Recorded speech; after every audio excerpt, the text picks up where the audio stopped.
Well, greetings everyone, and welcome to the last sports crib of the year. As you can see, we are very festive tonight. Got the Christmas decorations up and all that good stuff. Um, but some of our guys are missing tonight. I know Don won't be here. I saw Bo earlier today. It looked like he had been caught in a monsoon out there in Seattle. Uh, I'm not sure if he can make it, if he even has a signal up. But yeah, it's raining out there in Seattle very badly. Uh, Hopefully, Bill will be able to shoot by out and see us before the night is over. I'm sure Mr. Scott will sneak in. But let's get this show on the road here. I see Worldwide Reg is in the house. Reg, how you doing this evening? Always good. Happy holidays, fellas. Happy holidays to you. And Dave, I, I'm here, I don't know how you still do defrosting. it. Yeah, I, It was a cold one, I'll tell you. that's all I can do, Dave. Is take my hat off to you. I, I moved out here from Pittsburgh, and I'm afraid to go there in the wintertime. You Oh wanted my to get goodness. away from that nonsense. Oh my goodness. Hey, the only time I want to see snow, my cable better be out or I better be on my way to Big Bear. One of the two. Uh, no, Nice. boy. But Dave, were you in the end zone or right outside? No, I was in the end zone, right next to the Steelers entrance tunnel where they come onto the field. Oh, Nice. okay. Okay. Nice. Yeah. So I'm like row F. So I'm, A, B, C, D, E, S, six rows from the field. Oh, you get the field goal. No, that's right. There's a net there now. They don't do that anymore, do they?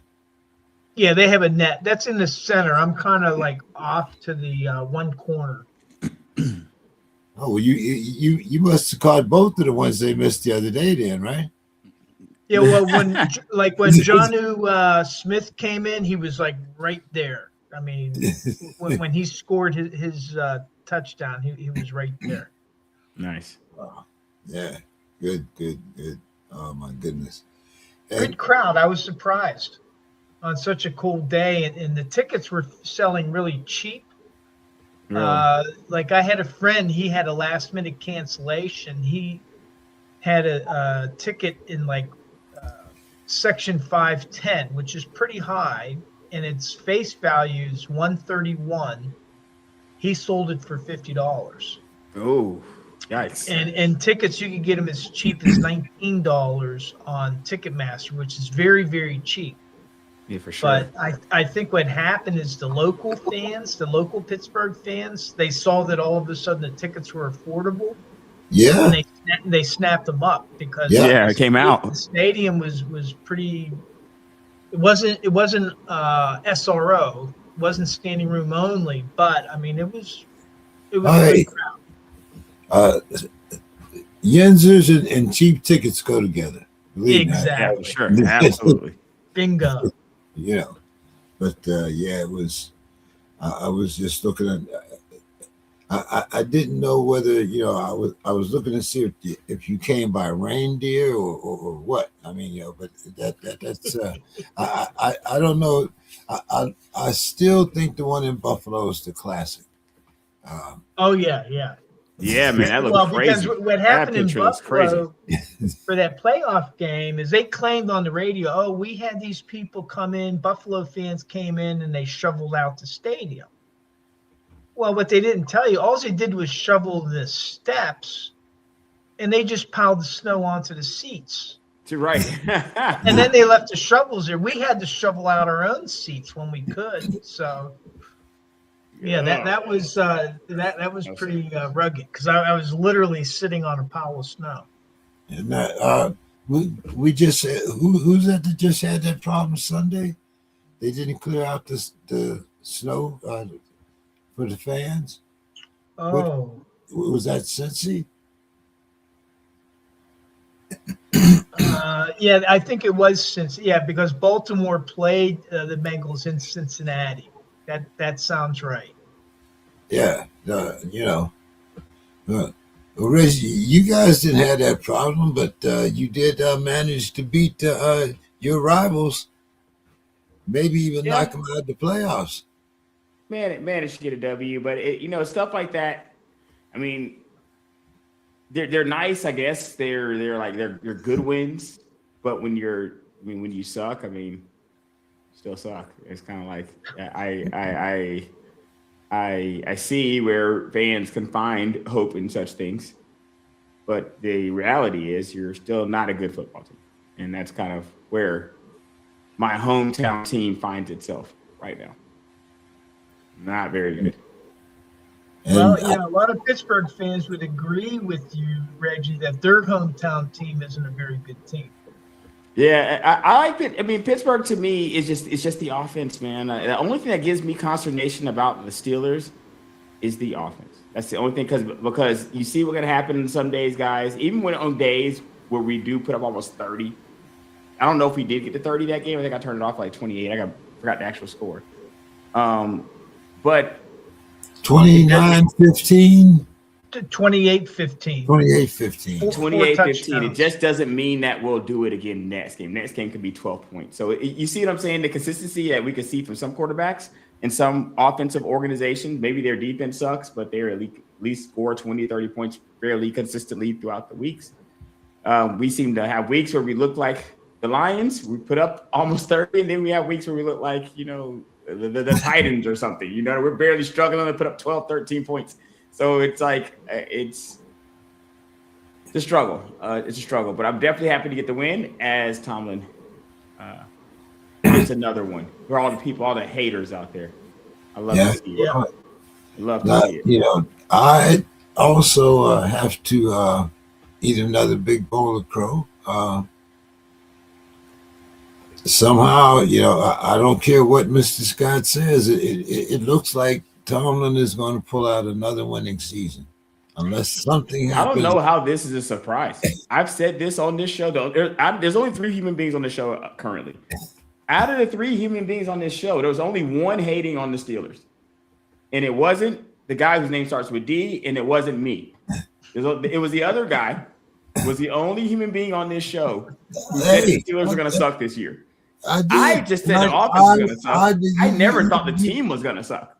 You gave up hope before we even started, James. Like, you gave up hope before the season even began. I gave up hope when we signed ayahuasca. I don't know why you felt like it was a disaster. I mean, to be fair, a lot of people did. And I mean, I predicted 8-9 at the beginning of the season. That was my season prediction, was 8-9. But I mean, I think the thing is that Aaron Rodgers, I think, has convinced. I talked to a lot of people at the game, and I think Aaron Rodgers has sold a lot of people that he is a leader. He's a good. He might not have all the skill that he had a few years ago, but that mind of his and his leadership is something. And just like in his post game comments, when he started talking about the not the castaways. He had a term for all the fringe players, and he started talking about all their contributions. The guys like Connor Hayward, Ben Skoranek, right, and that resonates. I mean, those guys hear that message. And I was very surprised. Like I said, his arm. I had doubts about his arm. I still, I still think, realistically, one and done in the playoffs if we have to go to Buffalo again or one of the better teams.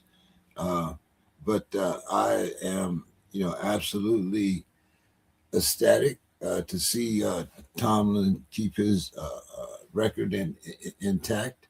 And, a lot of people know, I said this was a conspiracy year to get rid of Tomlin. I thought, but now that, he has possibly has a winning record, Well, here's one thing, James, and maybe this is a little good news. For Pittsburgh to make the playoffs, they almost have to win the division, which means they'll be playing at home for their first game of the playoffs. If and this is a big if. I mean, I'm not going to say, hey, they're a lock. But if they win the playoffs, and right now they're kind of in the driver's seat, then they'll be hosting the first game. Well, but I tell you what, if they lose that first game at home, oh my, you'll hear it, and it doesn't matter who they play. You'll hear it. They can lose it. And you know what's funny about that, Dave, is there's a ceiling on this team, and I don't know if the fan base sees it. It's kind of like how some of my home fan base, there's a ceiling on it, and as good as you may think things are getting there, until I see a consistent offensive performance from the Steelers, maybe they go on a run, Dave, right? And they really start to look like some of the offensive powerhouses of the NFL that we've seen, right? Because it just seems like did you watch that Lions-Rams game? Guys put up 70, 80 points in that game. And it looked like the points they were up to what Pittsburgh normally scores in the first half of that game. They were up to that.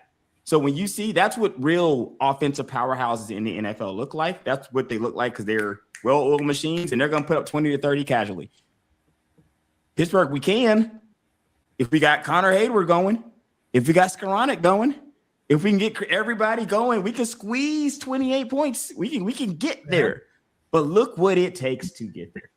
Look what it takes to get there. Wow. Meanwhile, Matthew Stafford looks like he's throwing backwards and getting to 25. Like these other teams are casually getting there, and it seems like the Steelers, it just takes it so hard. So I have no trust. I think we can win games, and my problem with the Steelers coming to the season was never the fact that we were going to win games. I had total trust that that Tomlin would still maintain that winning, the winning ways. But my problem was coming out of this season with the same problem that we had coming into it. So what? You know what I mean? Like, we're going to win, get bounced by a better offense, and be back to talking about, should we get rid of Tomlin? You see what I'm saying? It's going to become like a whole thing again, because it's only inevitable before you reach those guys again, before you reach a Josh Allen again, it's only inevitable before you got to go see him again. And you're going to have to be absolutely perfect to even match that offensive output. Yeah, it's the Steelers are in the driver's seat, but of the division, I think. But I still think we have to win 2 of these last 3 games to ensure that we get in. If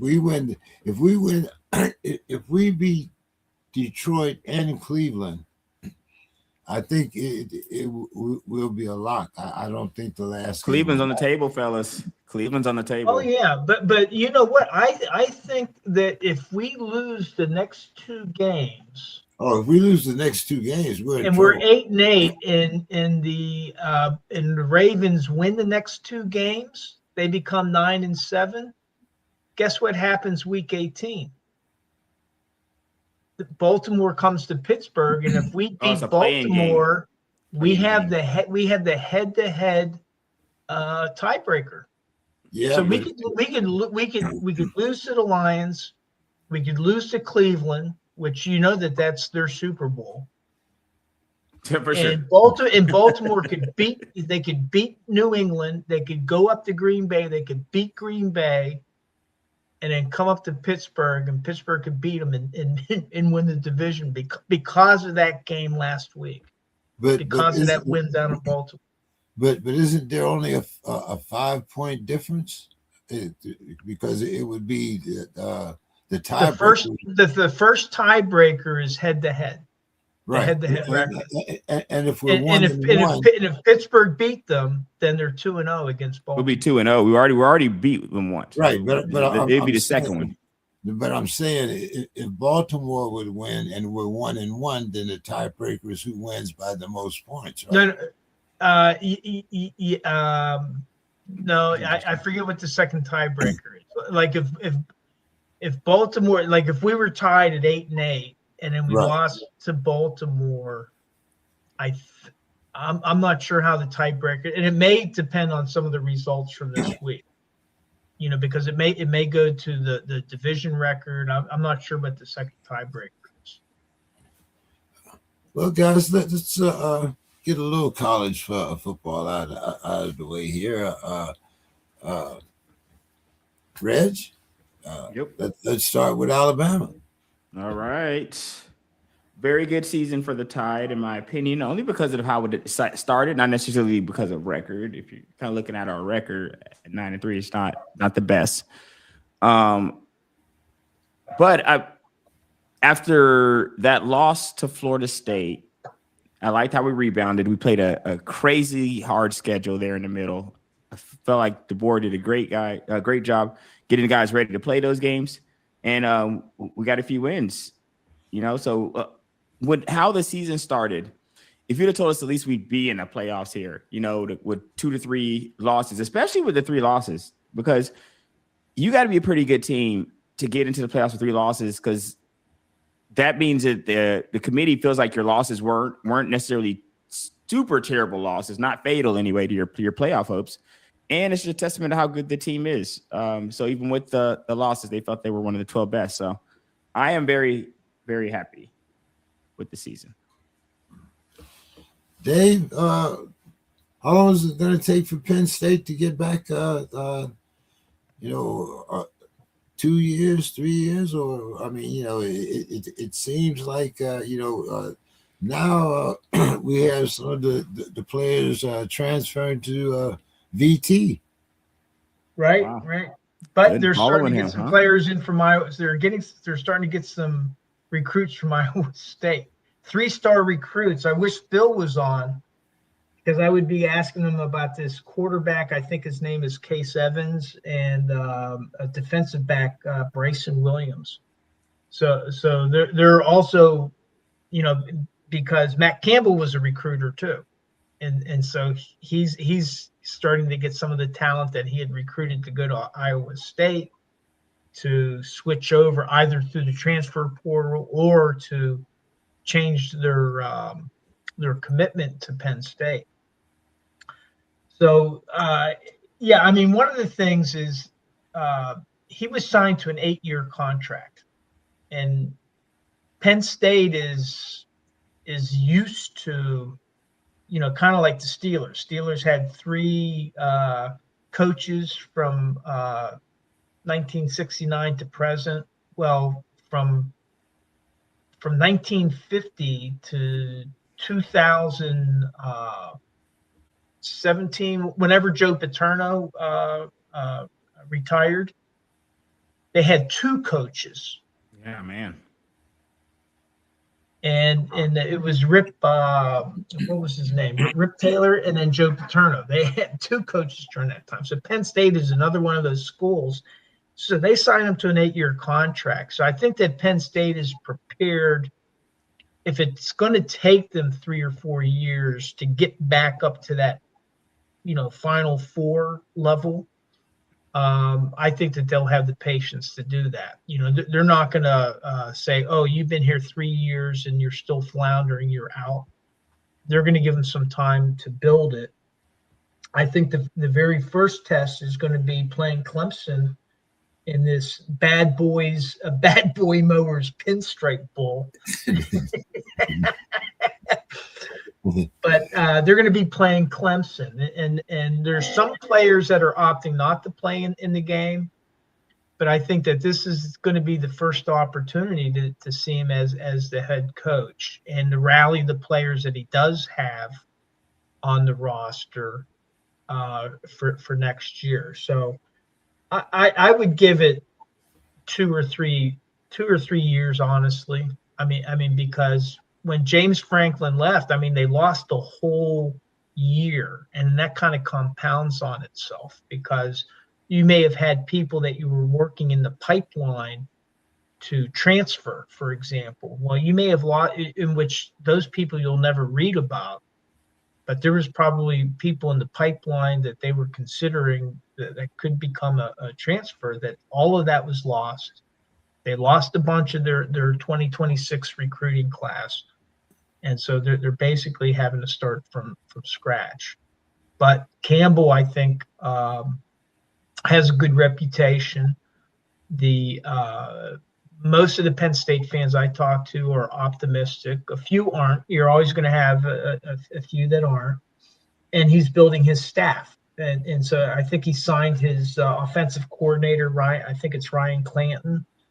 And so he's having to do a lot of things, because he has to. One of the things in order to recruit, well, who's your offensive coordinator?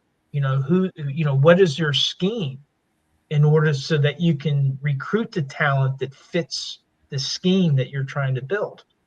And the same thing on defense. Who's going to be your defensive coordinator? What type of a defense are you going to want to carry so that you can recruit players, you can sell players that, hey, we got the scheme that fits your talents. And so that's, right now that's kind of a hard sell, but, within a year, I think very quickly, we'll be able to see what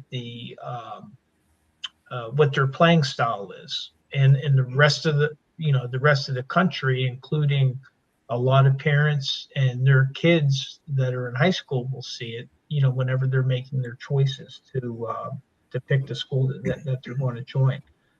So I'm kind of optimistic. I was really like the fact that he's from Carmichael's, PA, a little place in southwestern Pennsylvania, near where I went to school in California, Pennsylvania. And I think he's in it for the long haul. He chose to keep Smith. And Smith is also a Western Pennsylvania guy, born in Aliquippa, was a high school star at Gateway, and I think coached at Gateway later. I had a friend of mine that tutored Smith in school, and he was joking to me, Martin, my buddy, tutored him in high school, and he goes, well, Smith got into Penn State because of his football playing, and then I was his tutor. Well, Penn State didn't accept me. So he didn't have the athletic. Hilarious. That's hilarious. But I think there's optimism, and I'm actually going to try to watch. It's the 27th of December, the Bad Boy Mowers Pinstripe Bowl, just to see what it looks like to see that. Is that the real name? I thought you were just joking. No. Dave, is that the real name, Dave? I think it is, yeah. Goodness gracious, man. That's a mouthful right there, man. I mean, all these stadiums are, they got their own NIL deals. So, I guess the bills got to be paid. Dave, I had a quick question about Pennsylvania, about Penn State that's I find kind of curious looking over the statistics over the last 11-ish years here with Franklin. And that's, Joe Pa was there for an extended period of time. And as I look over Franklin's last 11 years here, he's only had one losing season. He's got about a 70% winning percentage. I'm kind of, was there an internal beef here? Was there a controversy here? Because this seems a little bit premature, in my opinion, from a dismissal standpoint. You didn't hear about the scandal, Reg? 2020. What was the scandal? I mean, wasn't there even something about the fact that Virginia Tech might not have been out to hand? They were looking at some recruiting issues and stuff like that, but now all of a sudden that's died down. Yeah, okay, so there was some noise there. There was some noise, but I don't think that would have been enough to. That came out after he was dismissed. And really what it came down to was his inability to beat teams in the top 10. I mean, he just had a horrendous record against top 10 teams, and he just wasn't competitive. And I think the thought was that, hey, you got the talent, we've given you the money. They dump a lot of money on their athletics at Penn State. And he just was not competitive when it came to the head-to-head battles with teams ranked in the top 10. Michigan. Ohio State, all that. I mean, I think he only won like 2 or 3 of those games. And in the 11 that was the years. killer. Yeah. Yeah. His overall record against top 10 teams was horrendous. Okay. Okay, so that's maybe looking a little bit deeper than just what I'm seeing here, for sure. Yeah. I mean, otherwise, I mean, he didn't need to win a national championship. That was not why. It wasn't for not winning the national championship, but it was not being competitive against that caliber of competition, if that makes sense. Yeah, because I think they're probably figuring like we're spending that caliber of money, like we're putting money up, and we want you to compete with the big money teams. It's kind of the same way it works for my soccer team with Real Madrid. It doesn't really matter if they beat the lower teams. If they're losing to Barcelona, people are going to say Yeah, they're bums. and the other thing that happened was whenever they lost to Oregon and then they came out flat, he lost the locker room. There was discontent in that locker room, and that I think also kind of compounded that. So Yeah, when players started talking about leaving, that really did. I think that was nail in the coffin, as they say. Let's talk about week 15 here. We had a few things happen. Of course, Micah Parsons went down for the Packers, season-ending injuries. Even though the Chiefs are, I think they're officially eliminated now, but Mahomes went down, another season-ending injury.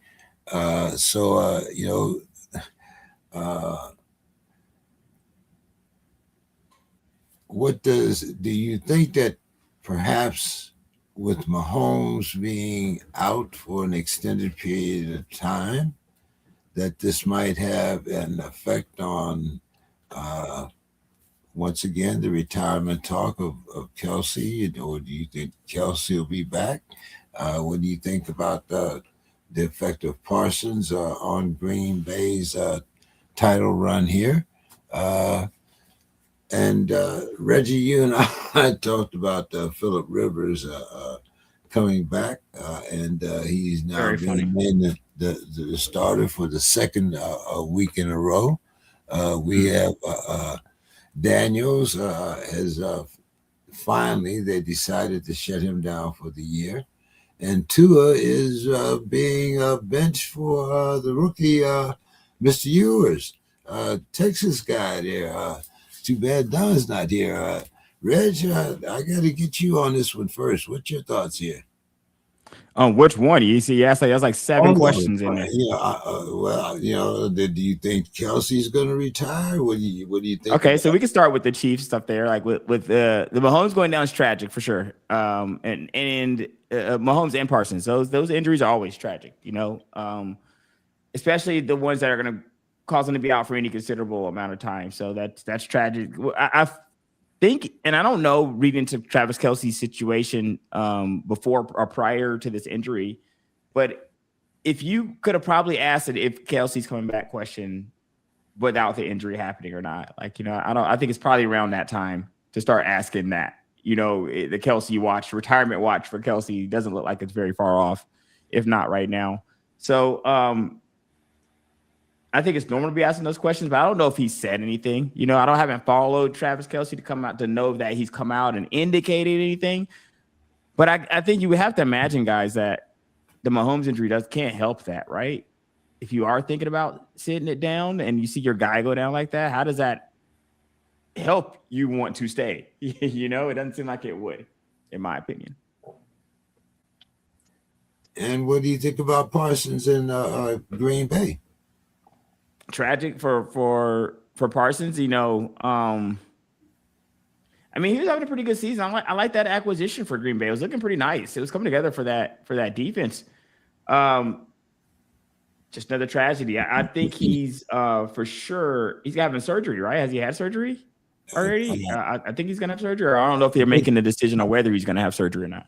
Well, either way, he's not suiting up again this year. That's for sure. He's done. He's done for sure.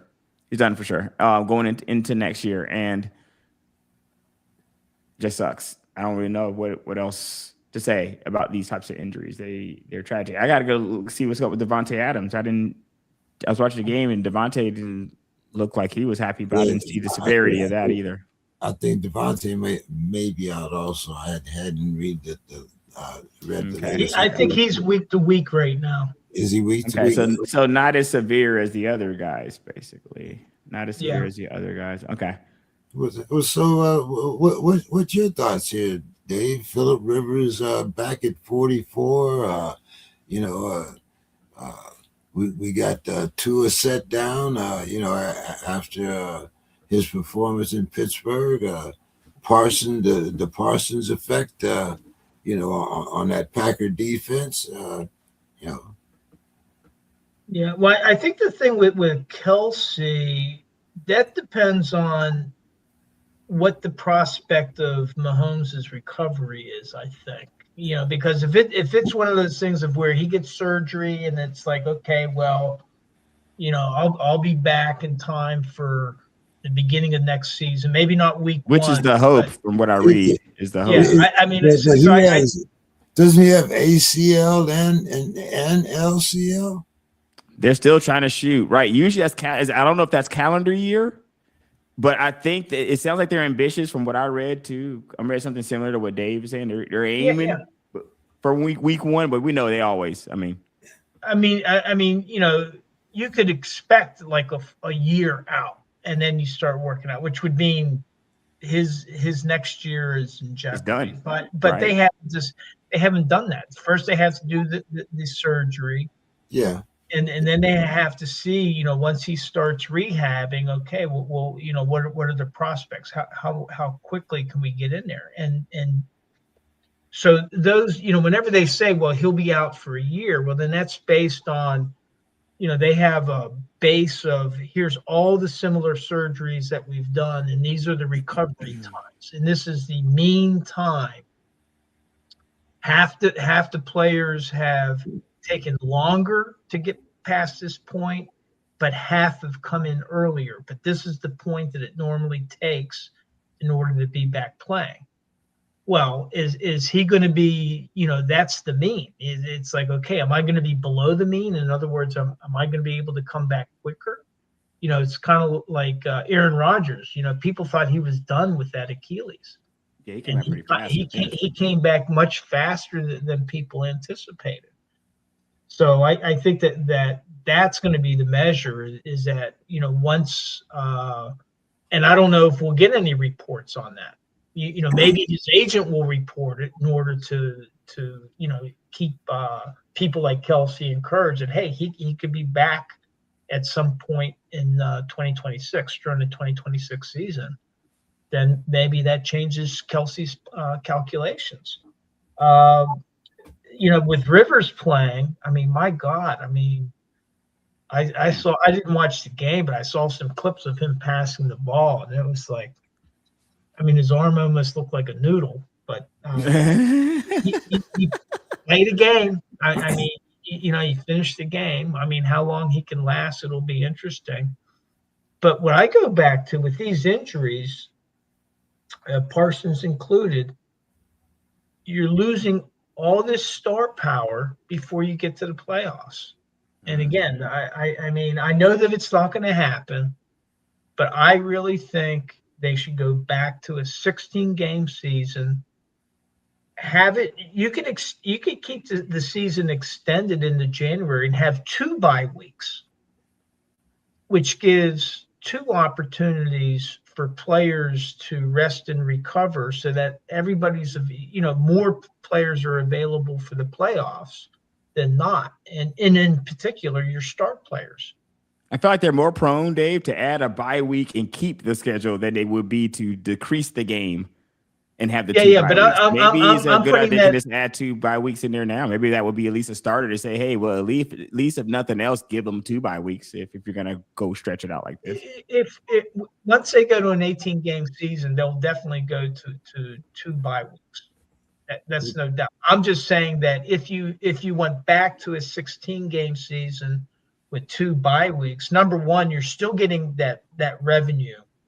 The NFL is still getting all that streaming revenue for a lot of the games, over that extended period. But then you're increasing the rest and recovery time for some of the players, and you're not putting as much. You're losing one game, which is significant. That's going from 17. Then don't play players $60 million. Well, that ain't going to happen. I mean, because if the budget is going up, then that means that somewhere these owners are going to increase their revenue also. I think that most of these injuries are because they don't put enough emphasis on the preseason like they used to. Some teams sit their entire team during the preseason, like they're not even playing them. Yeah. That goes to the collective bargaining agreement, and that's another issue. Like I brought this up the other a week or two ago when Malik Harrison got hurt. Malik Harrison got hurt because he made a poor tackle. I was sitting there with rugby players at my table, and all three of us were like, you're the kid, the youngest of us, he's in college, he's currently playing rugby. He's saying he's going to knock himself out. And sure enough, he was knocked out of the game with a concussion because we knew the tackle that he performed was a dangerous tackle. The technique was bad. And why is the technique bad? Because the CBA, they limit the amount of practicing. They can only do a practice a day. I think it's limited to like 2.5 hours a day. So now the coaches have to decide, where am I going to focus my attention? Well, It's not going to be on individual skills. And whereas in rugby, for even the national teams at the highest levels, they're the best players in the world. They practice tackling at their practices because the tackling technique is that important because they don't have substitutions. Well, their substitutions are limited, so it's very important. You can't lose a player because of the bad tackle because they hurt themselves, and that's tackling starts at Pop Warner. If you're not taught the proper techniques from the very beginning, then you are apt to be hurt. That's why you're taught to have your head up. But if you don't continue practicing, you're going to lose that skill. I agree. I definitely agree. It's what do they call that?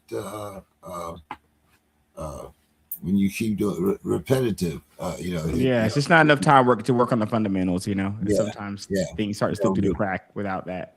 Repetitive practice. But if you're coming from a school like Ohio State, or Alabama, or Tennessee, or Georgia, these are things that I think you should be expected if you're coming in at that level. Now, maybe if you're coming in from Mount Western, Illinois, or something like that, then you might have to catch up on your techniques and learn from some of the other guys. But when I'm paying a guy $60 million, the last thing that I should be able to have to teach him is fundamentals. But that's just that's the first thing you should be. Well, if you're in a $1 billion industry, the first I should see his fundamentals before I draft him, shouldn't I? But again, if you're not practicing it, you're going to lose it, and that's the way it is. And once these players get in the NFL, they're practicing less than college players are. Yeah, and they're going to lose. Sure. They're going to lose those. 100%. And as Reggie pointed out, you have your whole starting team sitting, doing exhibition or whatever time, I mean. I think that's also what's responsible for the first couple trash games of the season, guys, is because of those preseason woes. That's why those first couple games of the season, those are our preseason now, guys. Those games count now.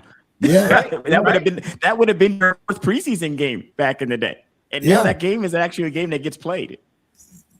I mean, they used to play like 6 preseason games. Yeah, was it? Yeah, you played 6 preseason and 12 regular season, wasn't it?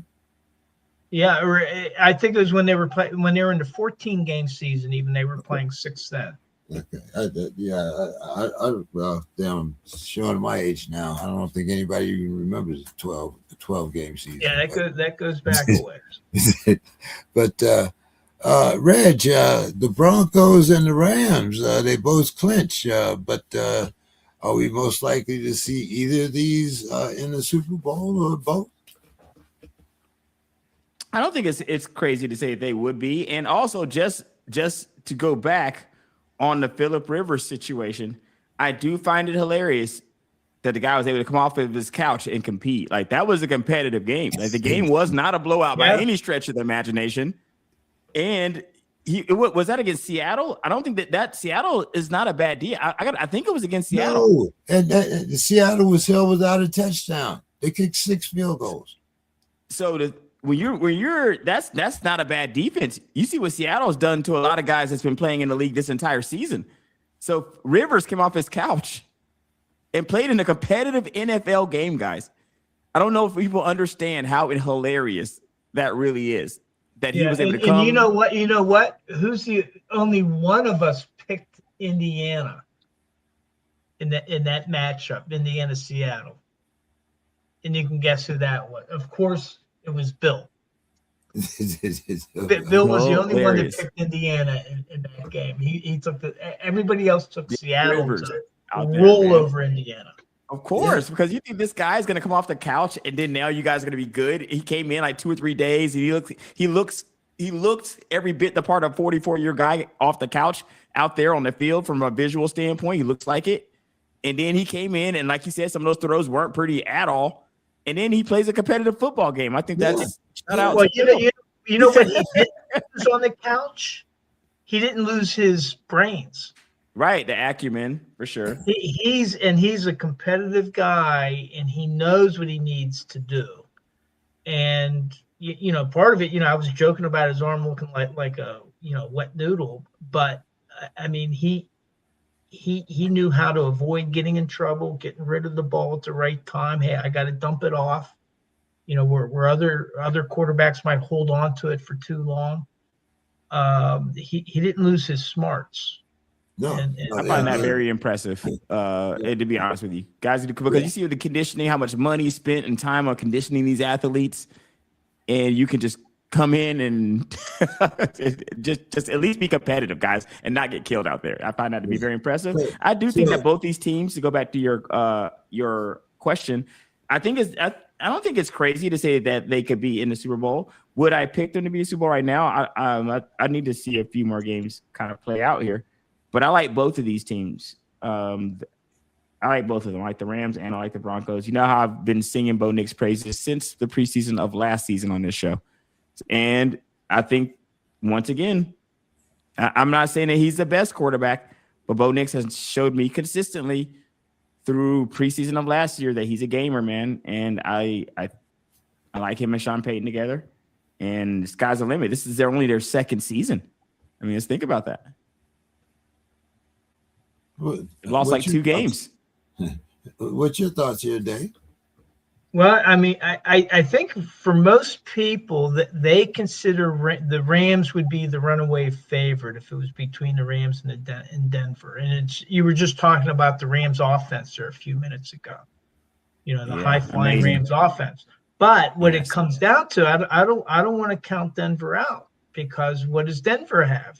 They got that amazing defense. That is amazing, guys. Defense wins championships, right? And so if their pass defense can limit the Rams and keep Denver in there, maybe Bo Nix could do enough to, get them into the Super Bowl rather than the Rams. Well, but I think that most people say that the Rams are the team to beat. But they can play each other, Dave. NFC, AFC, they can play each other. It's an interesting contrast, because you have the team that's really built off of their defense, and then you got the young quarterback, and then you got Stafford and the Rams, and this high flying offense. So it's like 2 different philosophies, and everybody's been saying, hey, this in the 21st century, it's all about the passing game. But still, once we get to the playoffs, people start talking about who has the strong defense and who has that running game. Right. Because to get to the Super Bowl, you got to get through the playoffs. And sometimes defense and then a good run game will get you there. So I think it's an interesting question. I would like if I had my druthers, I like defense. I would like Denver to take it head to head with the Rams. I like Denver. I just like Denver in general because I feel like Denver. If I have to lean towards a great defense, great offense, as long as the offense on the other side is remotely competent, I'm going to lean towards the great defense. But I do need it as long as I feel like the offense is competent. And I like Sean Payton and Knicks. I feel like they're more than capable. I don't feel like they're doing as good as May is for sure in New England. But I would trust that they can put points up. Payton can get those points on the board if he has to. Yeah, well, it could be interesting because they right now the Broncos are leading the AFC West, especially now that the Chiefs have been eliminated. So it's the Broncos and basically the Broncos and the Chargers out of the West. And I think the Broncos hold the edge here in the tiebreakers. But a lot of people, sleeping on Bo Nix, but we that defense is number one. You can't talk too bad about that defense. We talked about where the AFC North could come down to the last game between the Browns and the Ratbirds, but also in the NFC North. We have a possibility, and that pretty much depends upon what happens this week. But there's a possibility that the NFC North could come down to the last game between the Bears and the Lions. What's your thoughts here, Dave? Man, that would be interesting. Wow. Well, I tell you, and then don't forget about the Packers. They're right in between them. So right now, I think they both play. I know one of them has. I think is it the Bears that has to play the Packers and the Lions? Their last 2 weeks.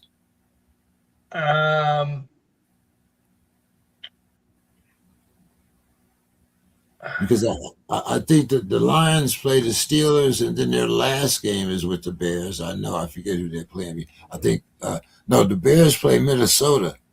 The Bears have to play Minnesota and the Lions. Yeah. The thing is Detroit is fighting for their playoff lives. They're really they could be eliminated if they lose to Pittsburgh. I think.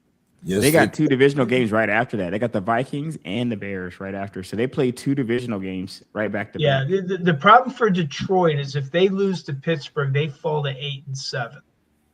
And then the Bears and the Packers both only have 4 losses. So I think that would knock the Lions out. So I'm hoping this isn't a fact. I hope the Lions aren't a factor in week 17 or 18, because that means more interesting if Pittsburgh. It is.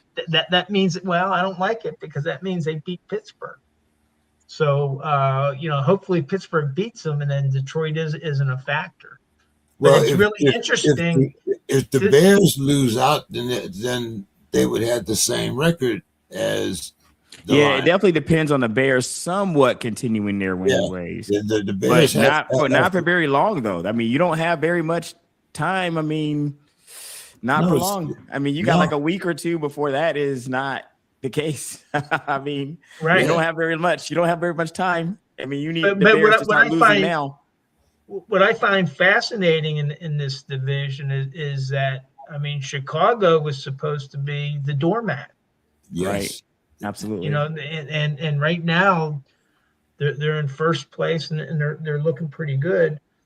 Actually, Chicago was supposed to be third because Minnesota was supposed to be last.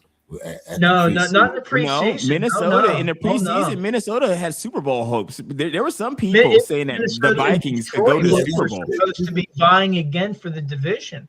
Yeah, and it I was remember all that. riding on JJ McCarthy. JJ McCarthy, man, the JJ McCarthy train. I recall that was a very high hopes for the Vikings. They had Oh, Penn yeah. State size hopes there. I mean, things were coming into the season, and I guess maybe derailed with JJ, injuries, and I don't know, but it definitely didn't go the way that the preseason Vikings were supposed to go. They definitely should have been flipped with Chicago from what people were Yeah. talking. I mean, I think a big game is going to be this weekend. It's going to be the Packers and the Bears.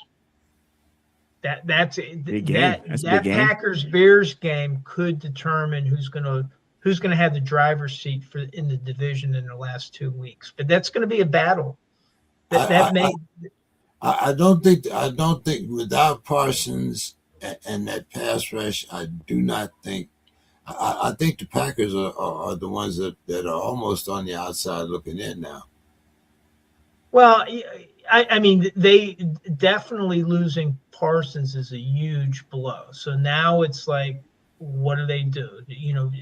Do they poach somebody off of somebody's practice squad? Do they find somebody that they can sign that's unsigned? That's what a lot of teams are doing right now. Pittsburgh just signed Jeremiah Moon off of the Panthers. So now they're going to have to release somebody off of their 53 because they're trying to bolster their edge. I'll talk about that in a little bit. But again, it's like, okay, right now the Packers took a blow. They lost Michael Parsons. Now, what do they do to try to compensate for that? And, because they got to play the Bears. And in this game, it's a huge game because it's whoever wins that game will be in the driver's seat for the last 2 weeks. And it's probably going to take up until the final. On all three of the games, division games. Well, which team? For the Bears? Somebody, yeah, I think they play the For the Packers. Lions. I know the Lions have 2 division games. I didn't look at the Packers schedule. I think the Bears play the Packers, the Vikings, and finish with the Lions. The Bears and the Packers might play twice. It's the Packers, the 49ers, and the Lions. For the Bears? Yes, the Bears play the Packers, then the Bears play the 49ers, then the Bears play the Lions. And the Lions play Minnesota and who?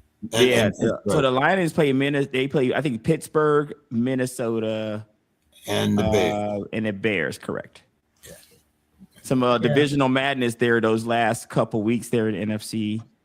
Yeah. And Minnesota may play spoiler. Yeah. I mean, sure. Division games, you never know. They did knock out who was that after getting shut out 1 week, they came back and shut out the Commanders the next week. So you never know it can happen to you. Which defense you're going to get from Minnesota either, let alone which offense you're going to get. And is Jefferson going to make that explosion at the end of the season, or are they really, start building for next season? Like you said, they could be spoilers. Playing division opponents going out at the line here. Reg, I'm going to give you some good things and some bad things because we've talked about Jaden. He was one of your favorite players in fantasy. Yeah, man, it's unfortunate. In football. Now, I had said, unfortunately, I thought that the Commanders should have shut him down instead of trying that. I mean, I didn't see where they had a lot to gain, especially when you consider he's the heart and soul of your football team. What did you think about the Commanders finally shutting him down?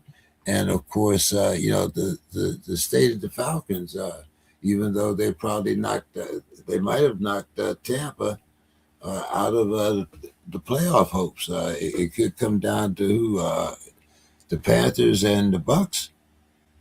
Right. And I'm gonna get out of here after this, guys. With Jaden, I think we talked about this before when it comes to the sense of like maybe I don't think it's crazy that Quentin brought him back in.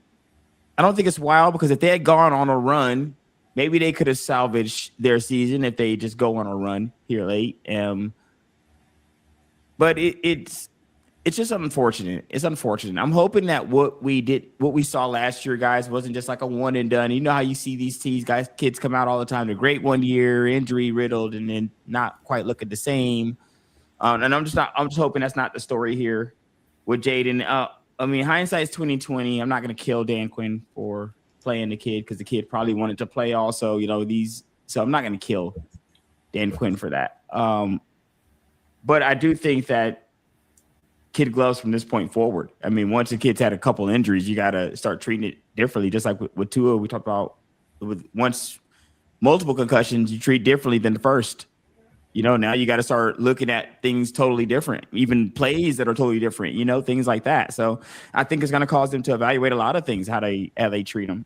When it comes to my Falcons, until we get the quarterback figured out, I just don't really have a lot of high hopes here. I mean, we got to get the quarterback figured out. That's just the NFL, and you can sound like the smartest analysts in the world by just saying that. If you look at a team and their quarterback situation is up and down, it's probably not a good football team you're looking at. So that is where the Falcons find themselves. We don't really have an answer for next year. Penix maybe did enough to come back next year, but can we really trust it, guys? With 5-6 injuries in about 6-7 years, I mean, can we trust it? For one, I know I wouldn't in my private life and other, you know what I mean? If we put this in other situations in my private life, I wouldn't trust it. I would end up getting something else. So I feel like we have to try to look at our quarterback situation, but we don't own our pick next year. So that puts us behind the 8 ball. We would have to start in the second round. So it's a lot of questions to be answered here in Atlanta before next year, but hopes high. Hopes springs eternal as we kind of go into the season. We start looking around. Everybody starts dreaming of their team winning again. So, I think no matter what the rest of these games look like, guys, we can win out, right? In my opinion, I'm still looking at the same Falcons team at the end of the season, a team that's got a lot of questions that need to be answered no matter what happens over the next 3 weeks. Reg, I wanted to mention something to you. Going back to Jaden Daniels, if you're a Washington fan, it was a different coaching staff, but it wasn't that long ago that there was another young quarterback that they put back in that had just been hurt and basically destroyed his career. And that was the Shanahans when they put RG3 back in. Mm-hmm. And then to make it even worse, the Shanahan said, "Oh, well, they threw him under the bus. They said he wanted to play." And it was like he was a young player. It was like, you're the coach, And so I think for the Washington fans, seeing Jaden Daniels after he had been hurt, was it the game before, 2 weeks before, and then come back in and then get hurt again? There's their memories go back a few years. So yeah, I was thinking the exact same thing, Dave. I was hoping it would with the Jaden situation because I see parallels, but I feel like there's two different quarterbacks. I feel, and this is no knock on RG3, but I feel like Jaden's just able to playing a more cerebral, safer game, and not rushing around as much. Like he has very high completion percentage. He plays a cerebral passing game, whereas RG3 did. But RG3 coming out of Baylor's a scrambling quarterback. It was a core part of RG3's game, and it's a good part of Jaden's game. That wasn't RG3. That was Shanahan's scheme. I'll give you that I don't like. I'll give you right. I don't like that example. I'll give you an example. I took my buddy that was a Redskins season ticket holder to see Washington play Pittsburgh in Pittsburgh. And RG3 was a quarterback. And this is when Pittsburgh's defense was really, really stout. And then what they did is they had like this play where he took the snap, tossed the ball, and then he went out for a pass.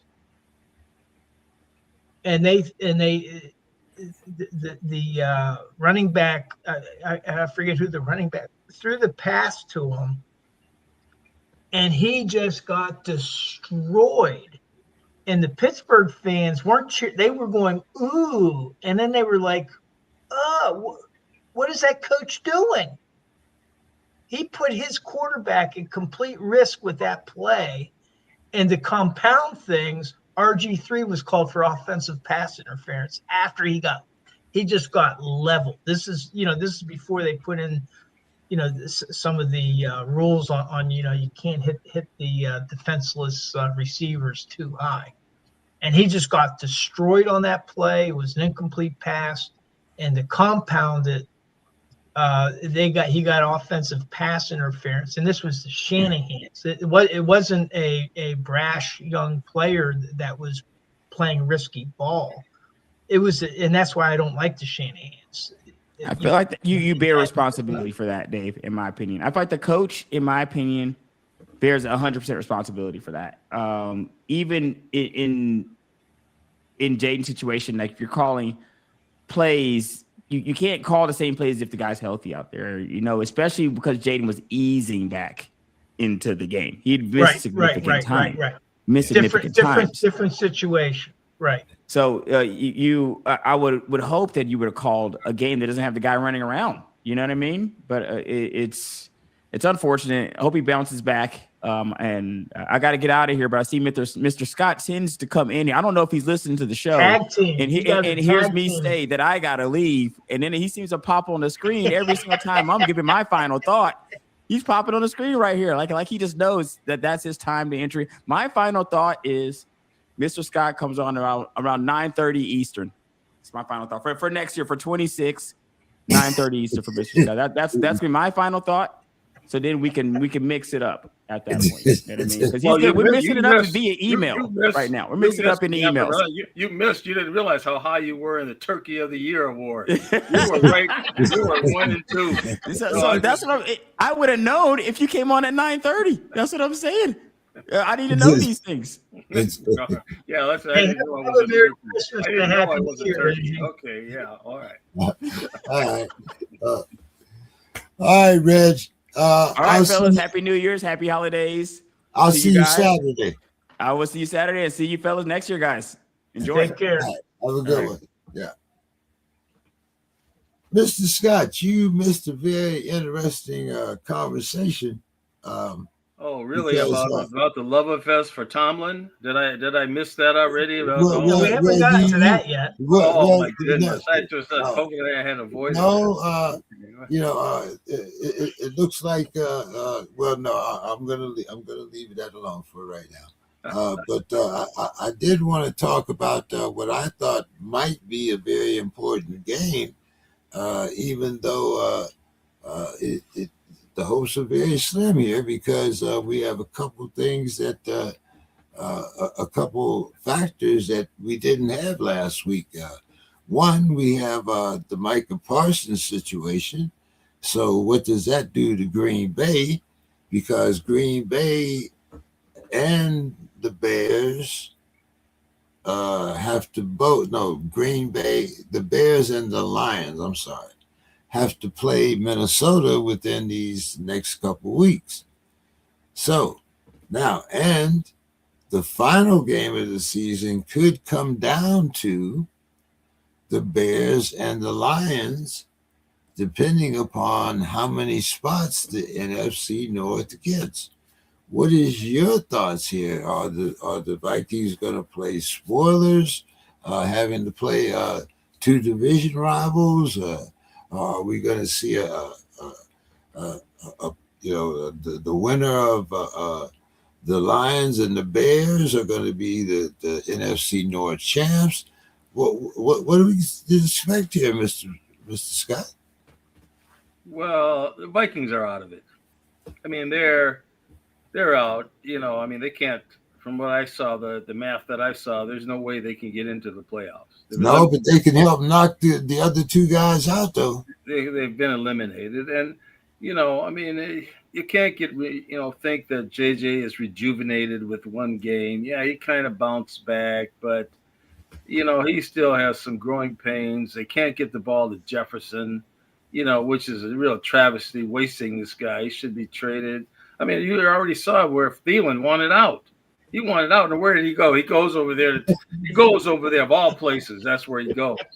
But he might be out of there because Devontae Adams is out in New York. So they may pick him up and get rid of Thielen. I could see that happening. I really could. I could see Awaska saying, get this guy in here. But, will they play spoiler? I mean, I think the big game in the Central is really this week with the Bears and Green Bay. Okay. That's what I was just saying.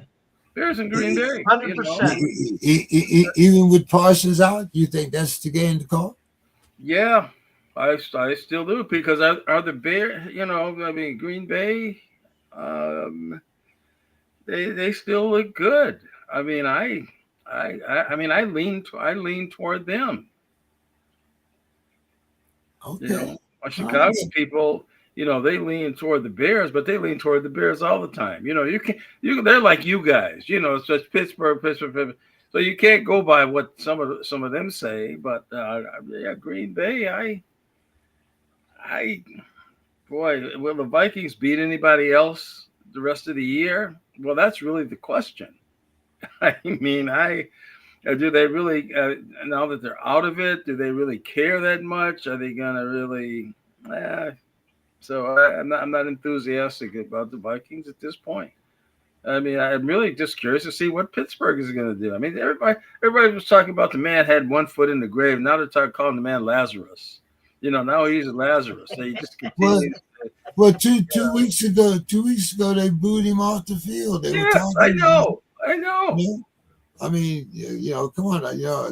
I just had to apologize because it looks like he's going to have another 9-8 season. Well, this is where, if you want mediocrity, this is your man.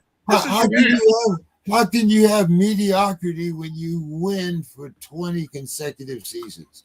How can you call that mediocrity? I'm just asking. You can I don't you don't get to the playoffs. You don't. I mean, that's what mediocre is. We get to the playoffs. 9-8, we get to the playoffs. We don't win the playoffs. If that's all you want, if you're fine with that, I mean, he should quit. He should say, I need a change. That to me, he should just say, yeah, because somebody, as you have said, somebody would pick him up. Now, I'm not sure they'd be running and, bidding for him and other things like you all say, but yeah, he would get another job. I mean, at some point, I mean, he could just take a year off and say, look, okay, I put here this long. What's my next move?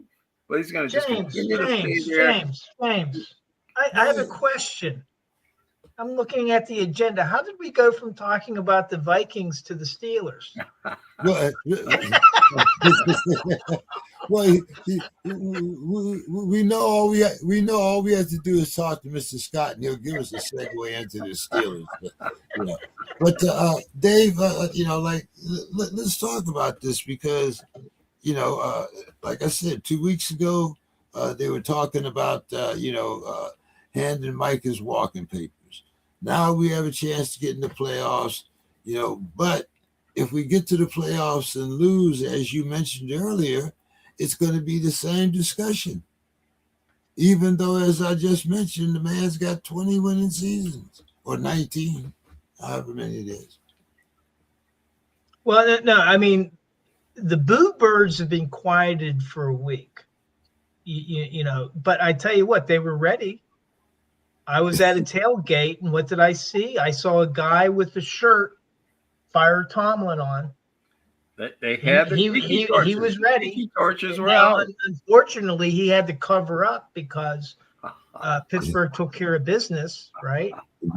But here's the thing. Honestly, if Pittsburgh wins the division and then they lose the wild card game, then these guys are going to be right back out saying Tomlin should be fired.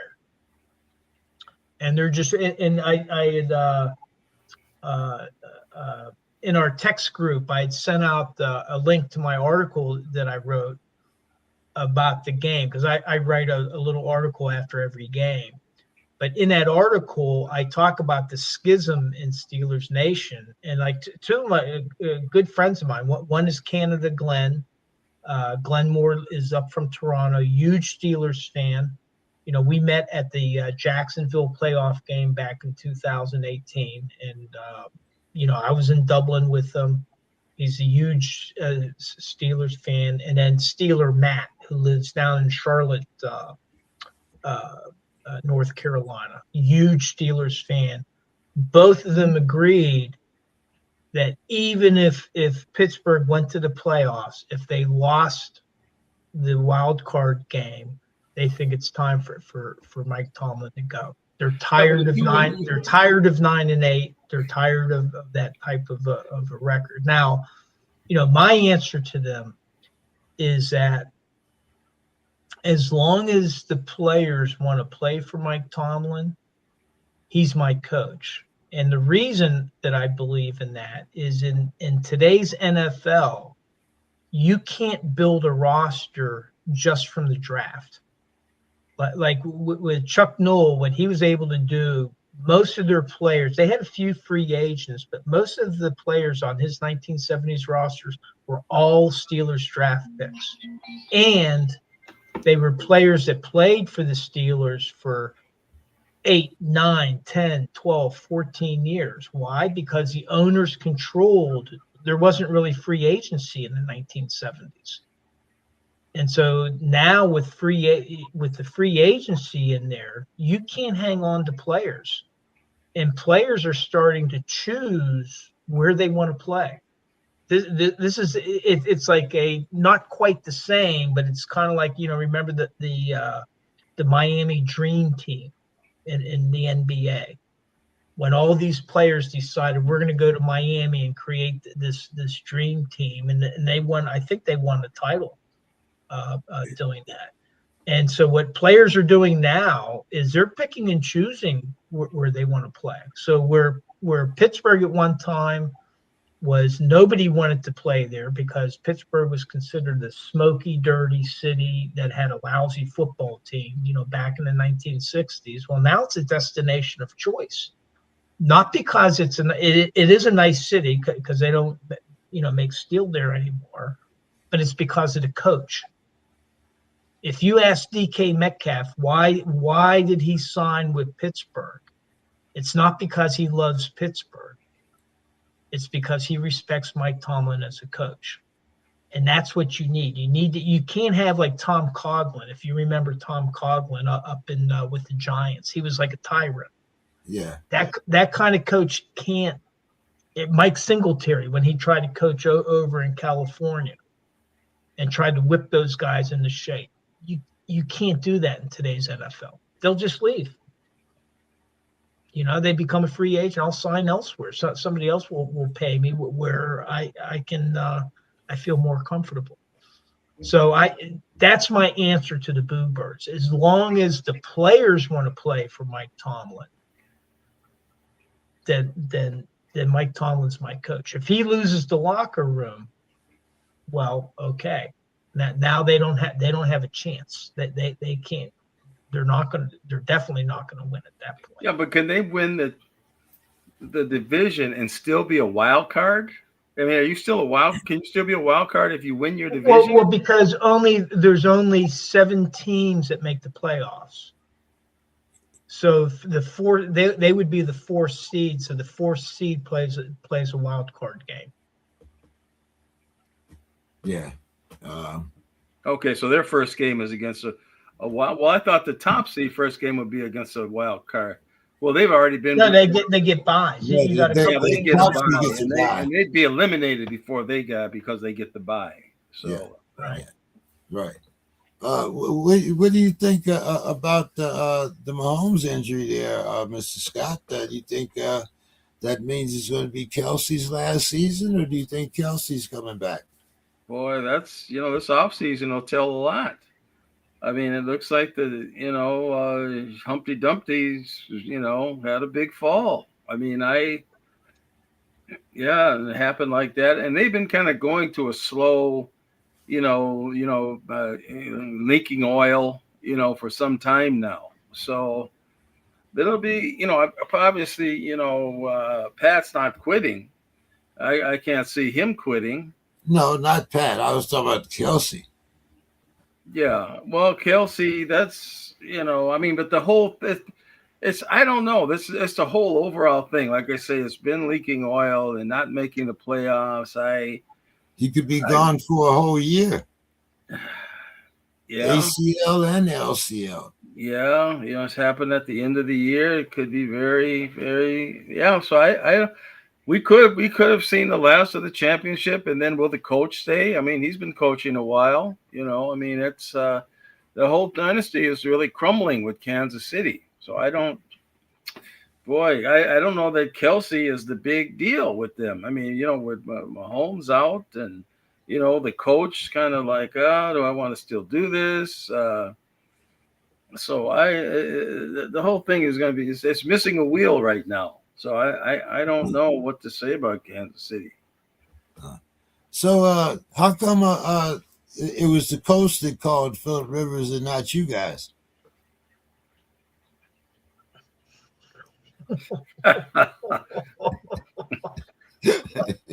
We have a starter. I think the one that I think the man with the Mad Hatter is the one that's upset that they didn't. The man with the weird hats, he's the one that's upset that he didn't get a call. But he hasn't shown that he's interested in playing. He's just he wants to wear these weird outfits, and then he gets upset when they call a 44 before him. So to me, that's on him. That's not on the 44-year-old man. I mean, in the real world, I mean, they would have called him, of course. But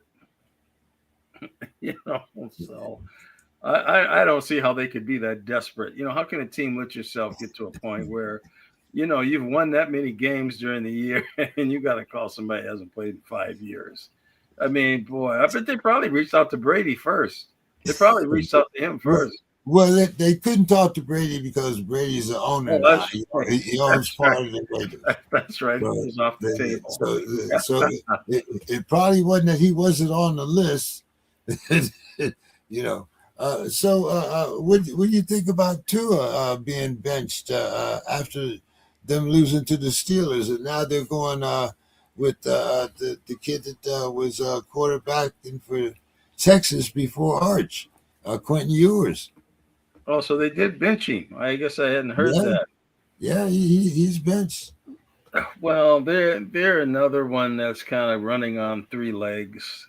I mean, so I have no idea. I mean, how can somebody you just throw in there what they can do? I mean, it's just flip a coin. Are they going to do something? The team seemed to have been showing some life, though. They really had for a few games, but it's this year's done for them. The question that's going to come up, because they've sunk a lot of money into Tua. Oh yeah. So does the ownership have to make a decision between, is it McDaniel or is it Tua? Or both. Or both. But this could be one of those existential things that for the coach, because he decides, hey, I'm going to sit this guy down. And I think that they parted ways with Judon, one of their defensive players. So it looks like they're going to a garage sale now. That's going to be interesting.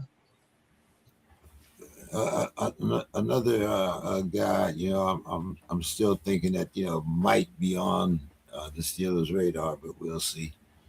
Well, I wanted to mention, this is going back to the Steelers. Statistics can be very deceiving, because if you look at the stat lines between Aaron Rodgers and Tua in the game that they just played,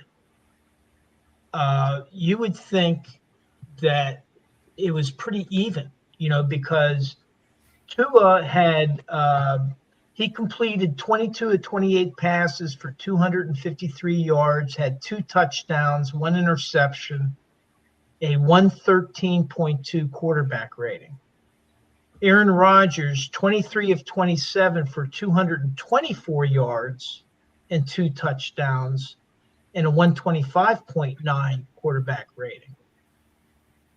And it almost sounds as if, well, hey, I mean, Rodgers didn't play that much better than Tua. But if you watch that game, Aaron Rodgers played the best game of his season. Yes.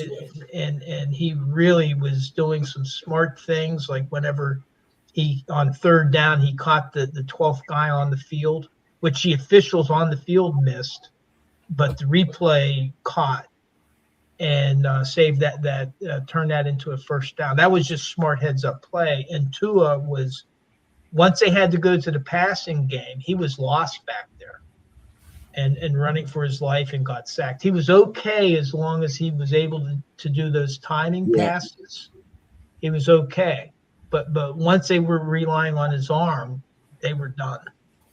And so the statistics look very like they were close, but it was, if you watch that game, Aaron Rodgers played much, much better than Tua. So beware. In general, to me, quarterback stats can kind of be irrelevant. I mean, when you look back to some of the, years past, I mean, even guys like Bradshaw and, these guys that won, you look at Bart Starr, I mean, Staubach, he kind of had some good years, but you look at stats comparatively, as far as yardage and touchdowns. I mean, it really was the whole team. They had, doomsday defenses, steel curtains. They had things that really, it was almost like a different game. So the stats, it was a different game. You look at the quarterbacks, the numbers, and you're like, this guy wasn't no good. He wasn't that good, but it was the team thing. It was a team thing, and was the field, playing field position type of thing. Keeping the ball from the other team was. In the running game was. You ran more than you passed. Now it's the reverse. Yes, so keep the ball. Yes, keep that clock running. So it's So yeah, it was a different game.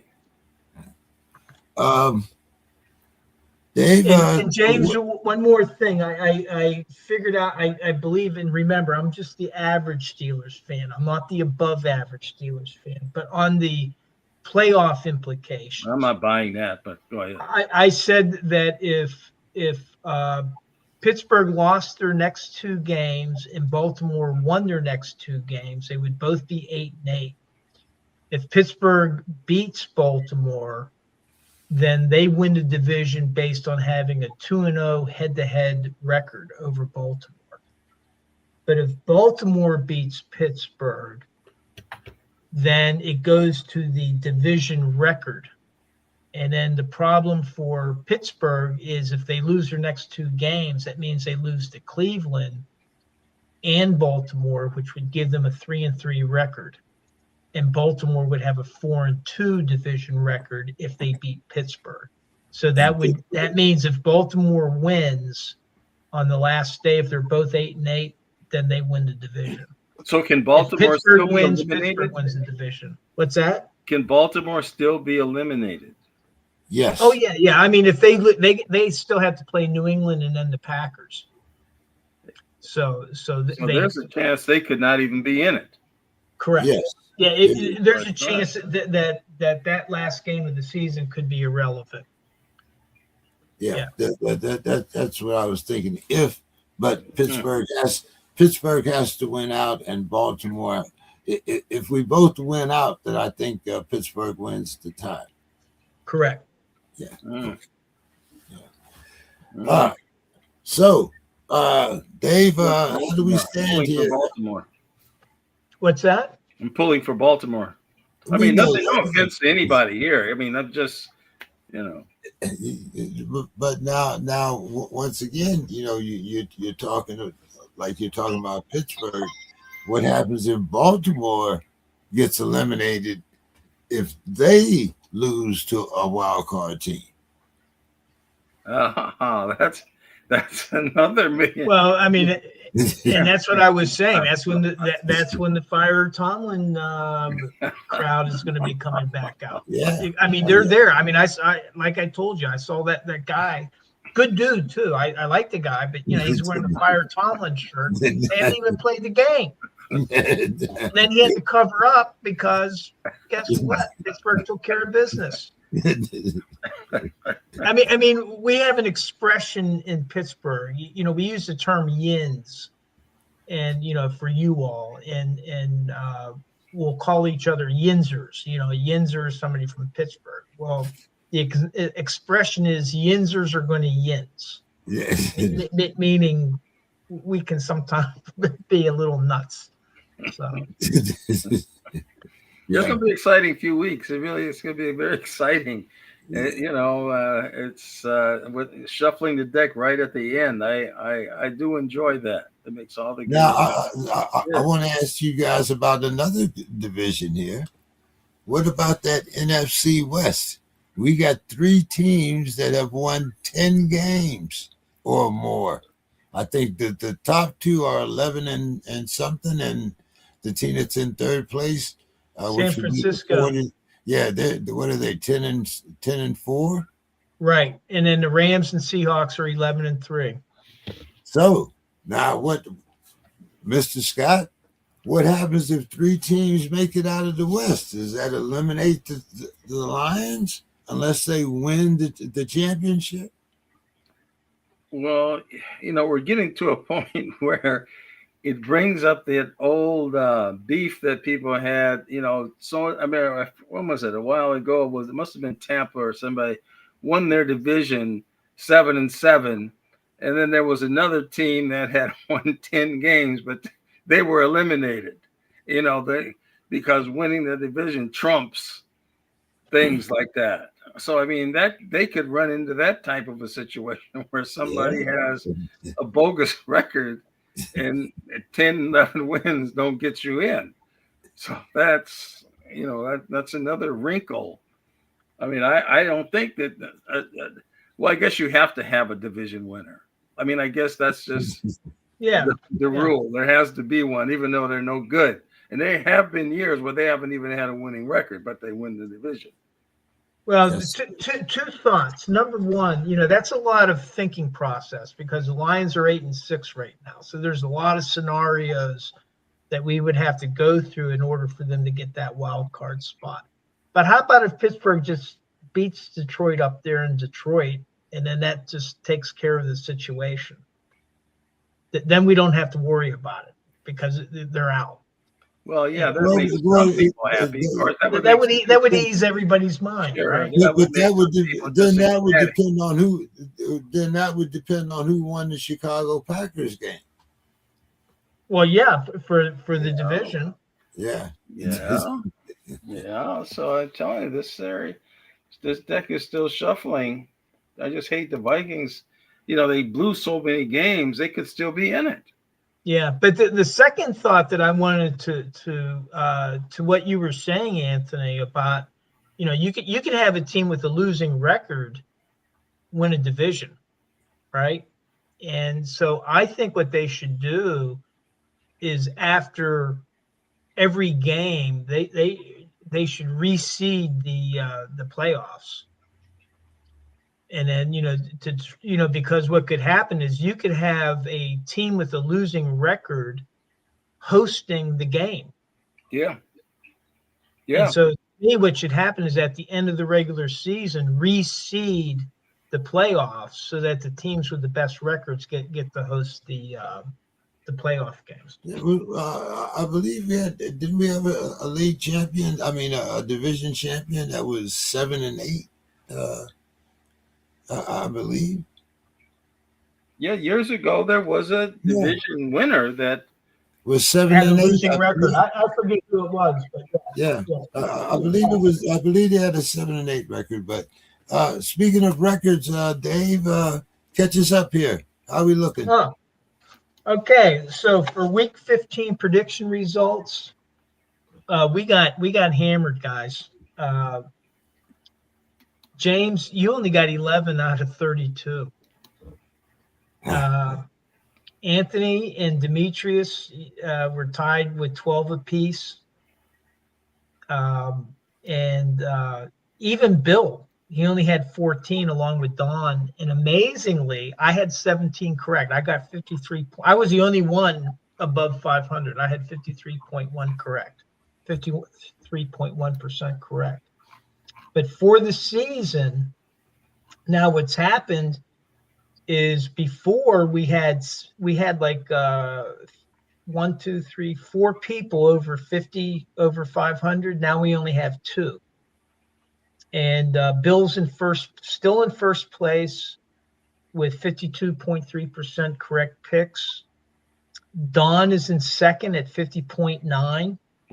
Anthony, you popped ahead of James. You're at 49.7%. James, with that 11 out of 32, you dropped to 49.3%. And then I jumped ahead of Demetrius. I'm at 47.1, and Demetrius is the caboose at 46.4%. So those were where we're at with the week 15 All right. Predictions. Okay, now I put, since we're not going to be back until after the first of the year, I put in 2 weeks this week. So let's get started here with, of course, tomorrow night's game. And this is a game with playoff implications, as I said, because I believe both these teams are 11-3. We had the Rams, and they're giving the Seahawks 1.5. And the over-under is 43.5. Dave. Well, we were talking about the Rams in Denver before, right? And I was talking about the Rams' high-flying offense against a really good defense. And I like defense when it comes to playoffs. So I know that the Rams are the favorites, but I'm going to take Seattle in the under. I'm going to go with defense in this case. Okay. The Eagles can clinch this week, Dave. Saturday afternoon, we had the Eagles. They're giving the Commanders 6.5, and the over-under is 44.5. Yeah, shut down Jaden Daniels. Philadelphia bounced back last week. I'm going to take Philadelphia in the over. Okay, and the evening game, we had the Packers.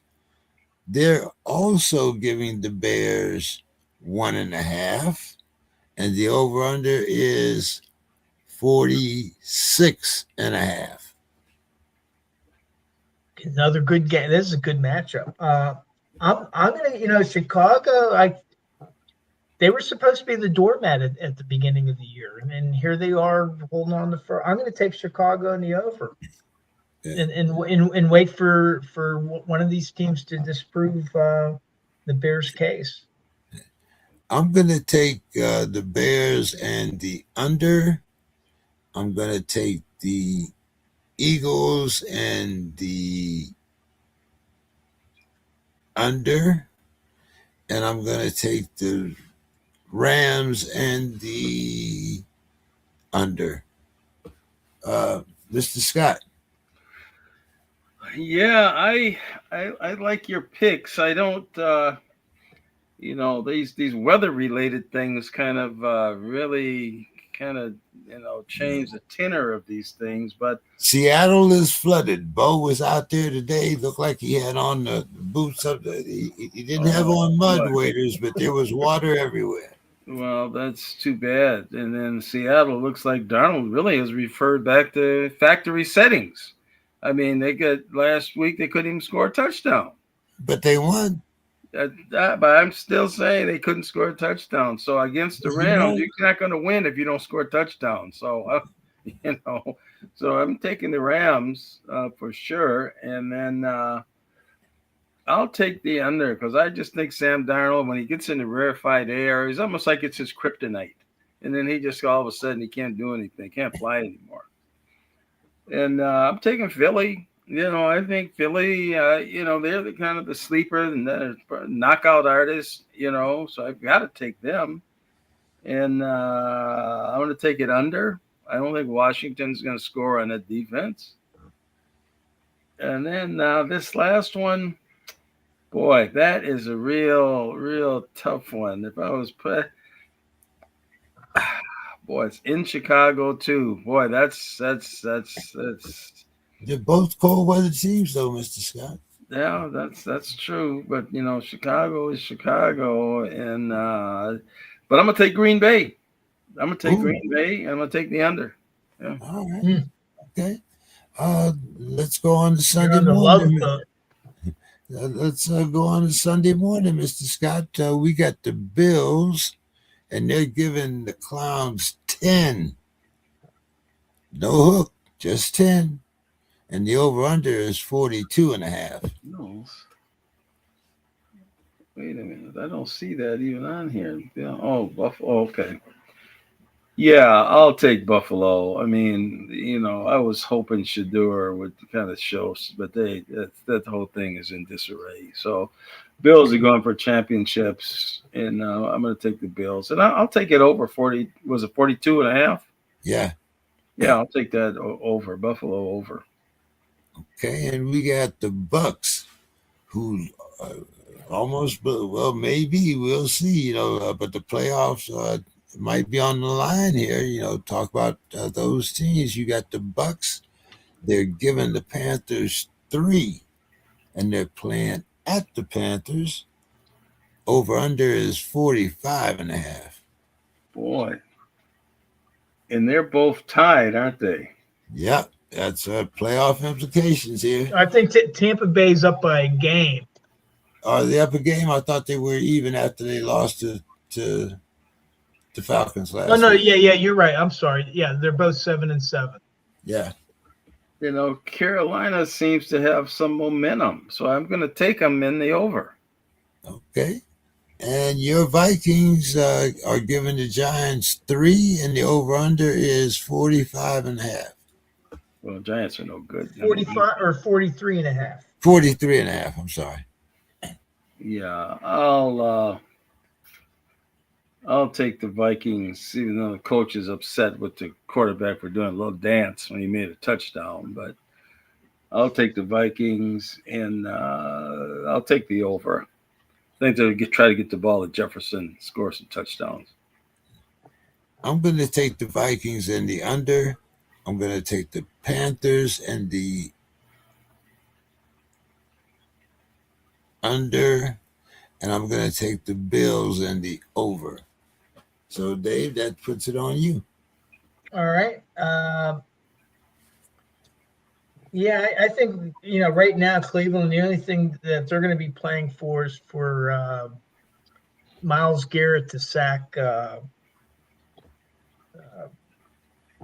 the Bills quarterback there. What's he That's need? all 2? they're playing for. Does he need? Is it 2 that he needs, or 3?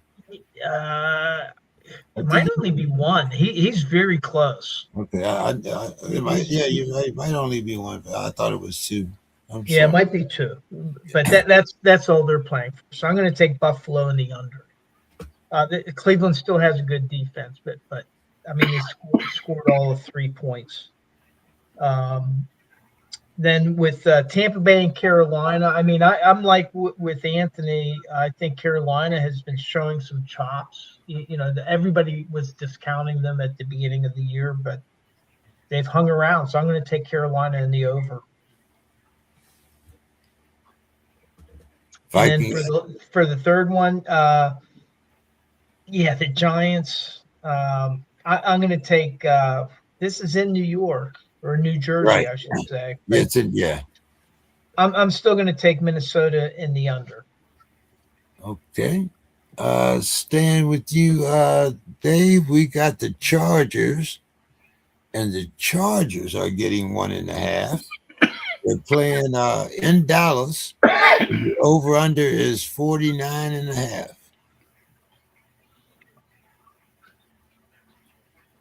Well, I think Dallas can still score, but I'm going to take the Chargers in the over. They'll make it interesting, but I think it's the Chargers will win it. Okay. We had the Chiefs No Patrick Mahomes, but they're giving the Titans 3.5. They're playing at the Titans, but the over-under is only 37.5, Dave.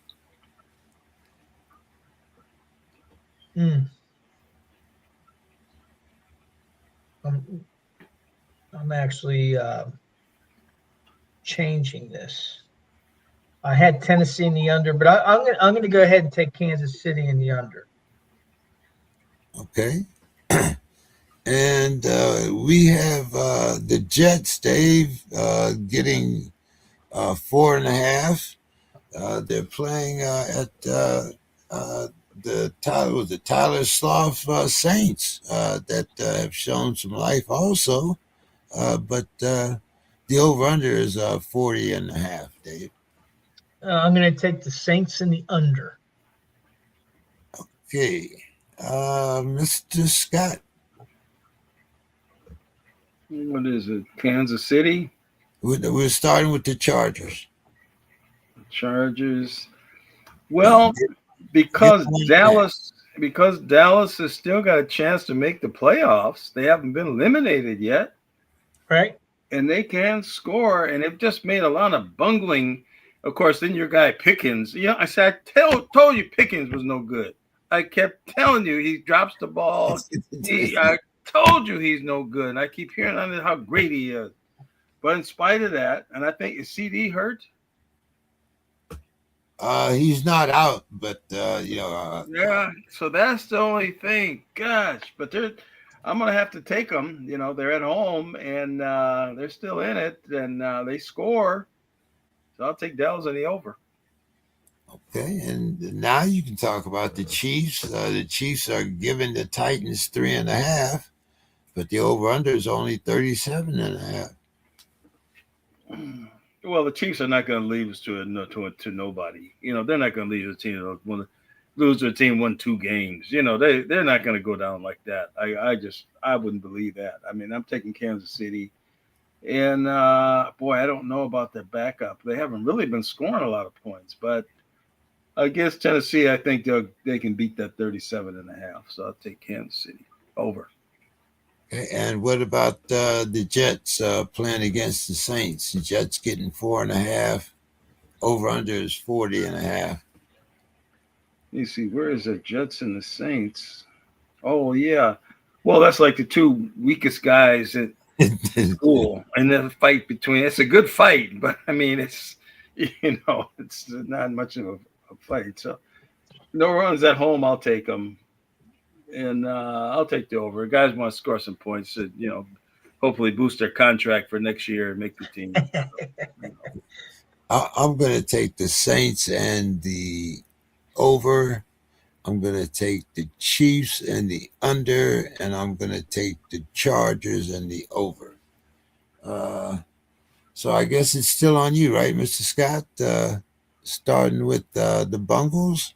They're giving the tourless Dolphins 2.5, but the over/under, Mr. Scott, is 50.5. Yeah, that's ridiculous. I'm taking Cincinnati in the under. Okay. Sunday afternoon, we had the Jaguars, and they're getting 3. They're playing at the Broncos, and the over/under is 45.5. Boy, Jacksonville has looked awful good. They've been a big surprise, but I think that Denver coach, boy, he's just going to be pounding his fist on the table, and they're gonna win at home. I just don't see them losing, and I'll take it over. Even hedging on that, but I'll take it over. All right, and what about the Falcons getting 2.5 playing the Cardinals? The Falcons are giving the Cardinals 2.5. Over/under is 47.5. And Mr. Scott, does the world's tallest midget end up in a different team next year? It's quite possible. This one is this is like the semi wind-up of the two terriblest teams that are, that was the Jets and the Saints. Well, Well, you got to have two opening, opening bouts. So I'll take Atlanta because of Cousins seems to be well, it's to get more bank. He's playing for more bank wherever it is. He's going to kind of light up the scoreboard if he can. So I'll take them, and I'll take the over because Brissett, anything goes in this game. But I'll take Atlanta and the over. Okay. I'm going to take Atlanta and the over. I'm going to take the Broncos and let's see, might be a little precipitation there. I'm going to take the Broncos and the under, and I'm going to take the Bungles and the under. Dave. Well, Ohio, two NFL teams that scored 3 points between them last week. I don't know what's going on with Joe Burrow. He just seemed disinterested playing that game, and he threw like an interception. Just sat down on the bench, just expressionless. So, and I know that there were some reports that he's going through something. And I don't think it's related to the Cincinnati Bengals. People are speculating that he wants out or things like that. He's an Ohio kid. He grew up a Bengals fan. And so I think, whatever angst he's going through, I think it might have something to do, something happening in his personal life or depression or something. But something is going on with Joe Burrow, and I hope he's okay. But these 50.5 points that they're calling for the over/under, normally I wouldn't hesitate and take the over, but Miami just benched Tua, and I don't know what's going on with Joe Burrow, but he's still playing, so I'm going to take Cincinnati in the under. And then in the next game, Jacksonville, Denver. Like you guys, I like Jacksonville. They're really good, but Denver at home, I'm going to take Denver in the over in that game. And for Atlanta, Arizona, I'm following you guys. Right now, all three of us have Atlanta in the over. Okay. Well, here we go. We got the Steelers getting 7. Playing at the Lions. And the over-under is 51.5. Remember, this is indoors, right? Yeah. Oh, Yeah. My wife was saying that Detroit, she's claiming that Detroit's only a 7-hour drive from where we're at. I can't believe that. I got to check that out. You might be right. 7.5. From where are you at? I'm in Maryland. No, But I'm literally. It's 383 miles. Oh, yeah. Well, that's 7 hours and 17 minutes. Yeah. I think she was hinting she wants me out of the house.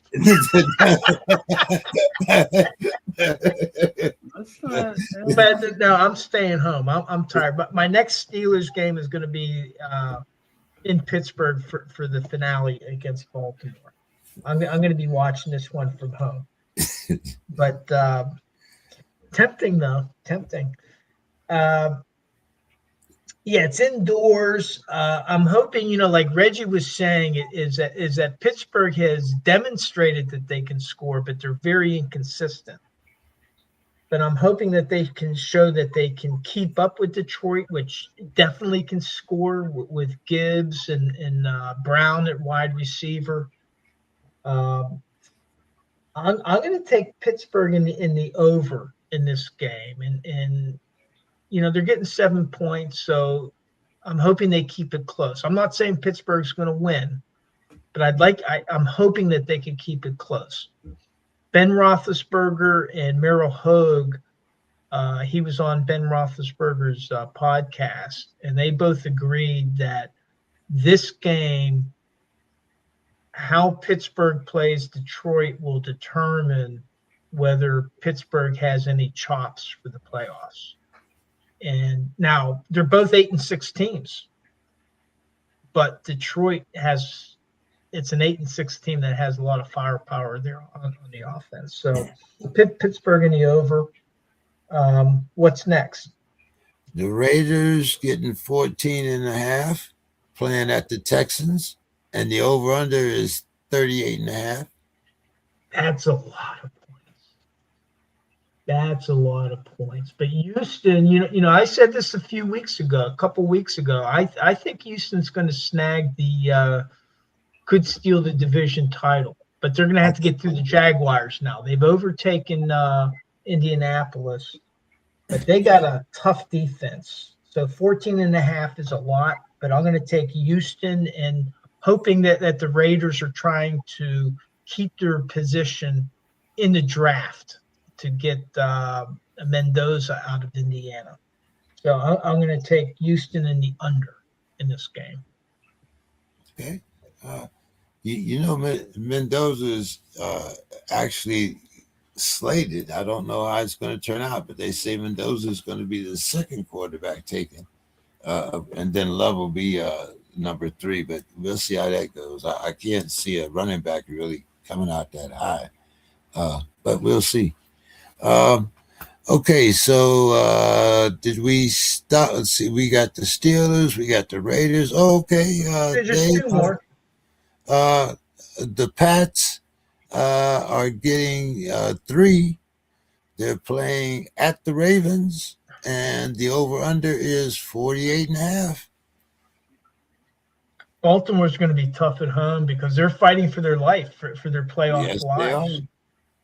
they New England doesn't have as much to play for, but they got embarrassed against Buffalo. They blew a 21-0 lead. And I don't think that they want to. I don't think Mike Vrabel wants them to have back-to-back losses. I don't And think maybe this is me being hopeful, but I'm going to take the Patriots in the over. Okay. But Baltimore, I tell you what, that they are going to be all stops out to win this game at home because they got embarrassed at home. Yeah. They might have got embarrassed at home, but I think maybe the Pats might have peaked a little too soon. I'm gonna, I have to spit this out every time. I'm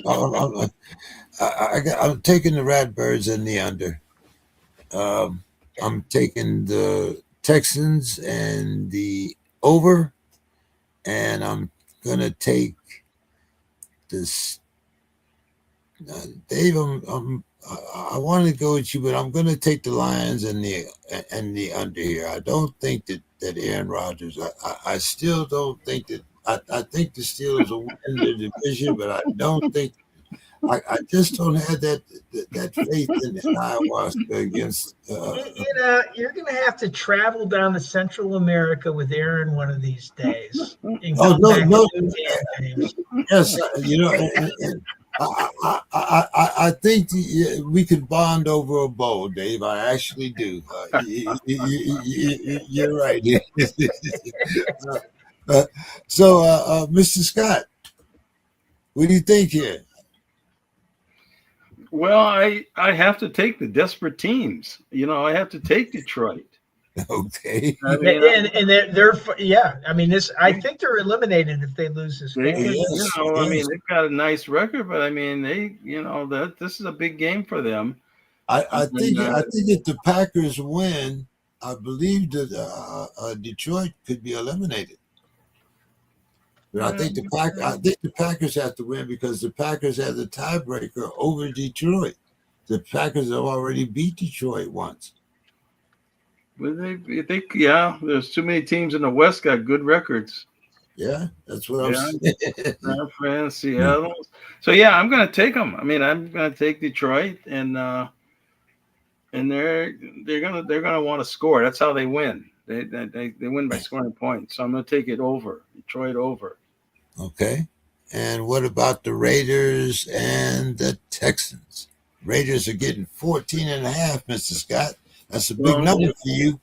Well, you know, I don't know how on this card, how many preliminary matches can we have? I mean, this, you know, I mean, gee, like the old wrestling shows. Geez, Scrap Iron Gadaski against. I think as many as you had candidates for your Turkey Award. I'm going to take Houston. I think Las Vegas is, you know, I think it'll be over. I think I'll take Houston in the over. Yeah, and the Patriots and the Ravens. Yeah, Ravens need it. I'm just going with the ones that really need, and I'm taking Baltimore, and I think I'll take that over. Okay, all right. We got one more game. Now we got another whole week here, week 17. No, we got San Francisco, Indiana. Oh, so yeah, let's see. Yeah. Yes, San Francisco is giving the Colts 6, and the over under is 46.5. What do you think, Mr. Scott?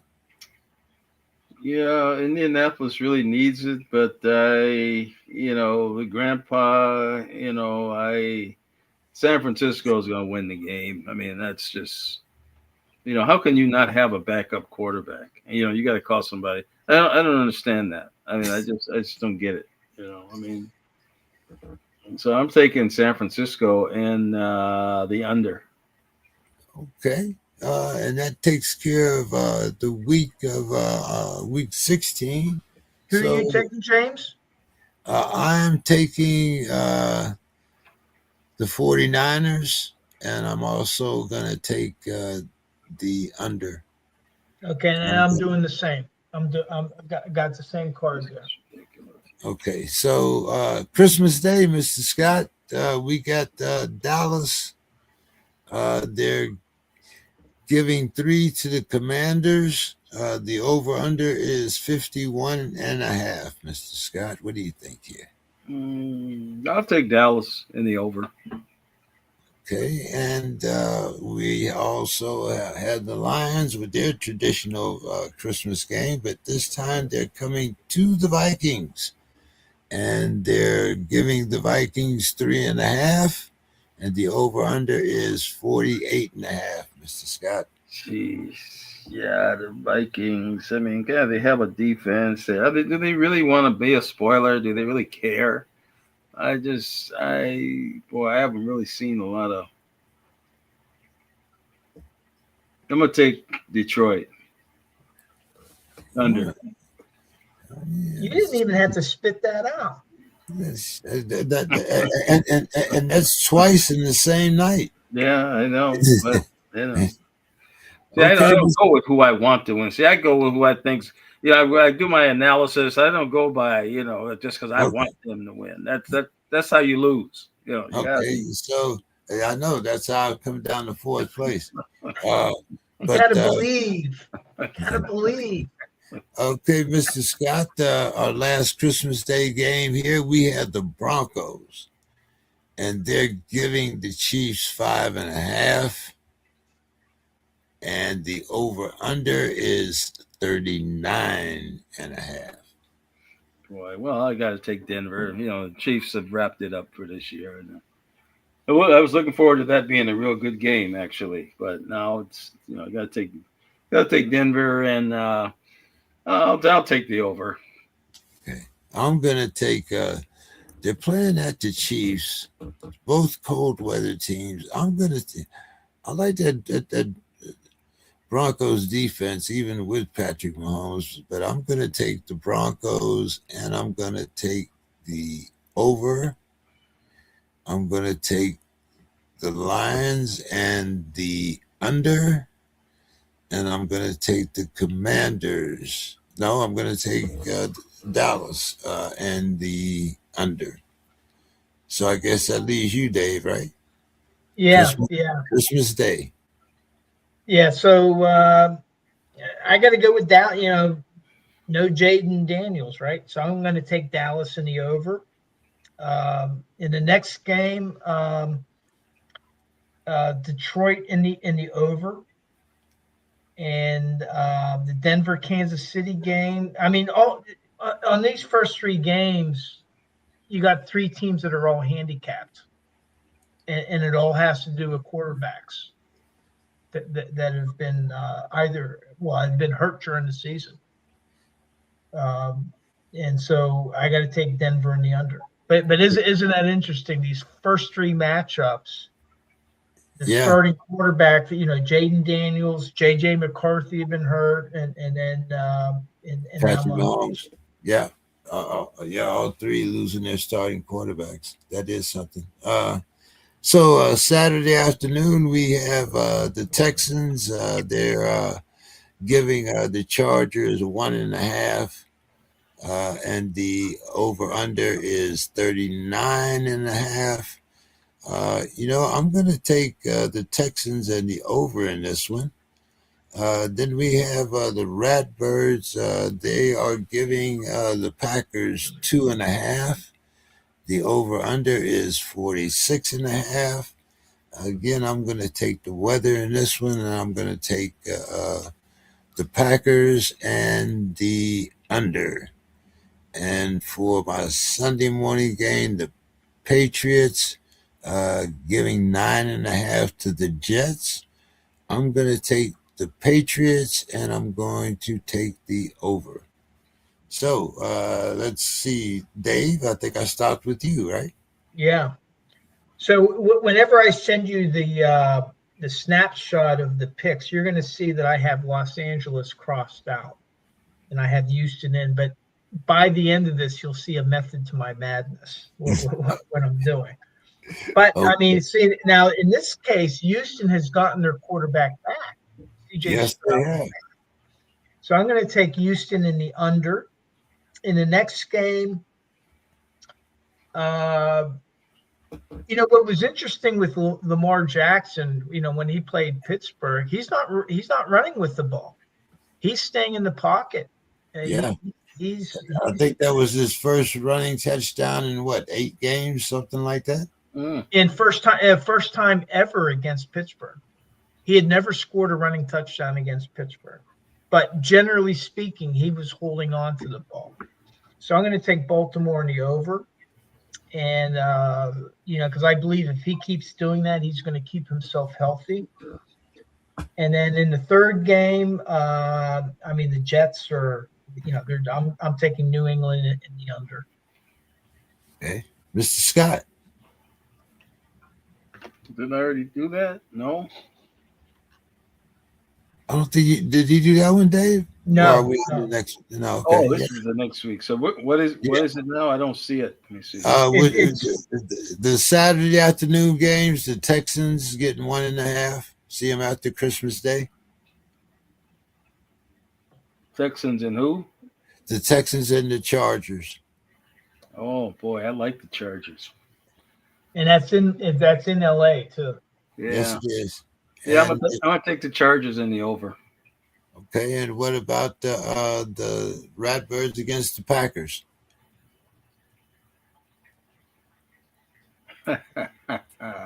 Again, they're desperate, so I got to take the Baltimore in the over.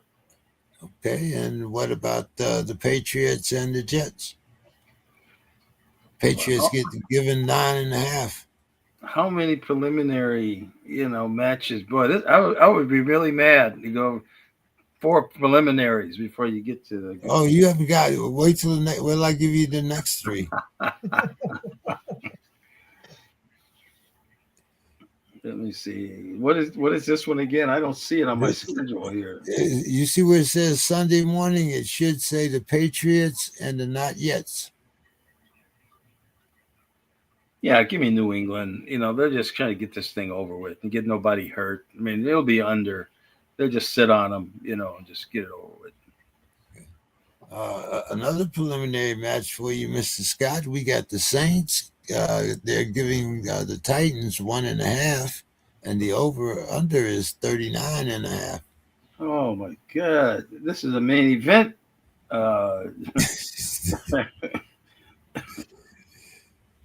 Oh gosh.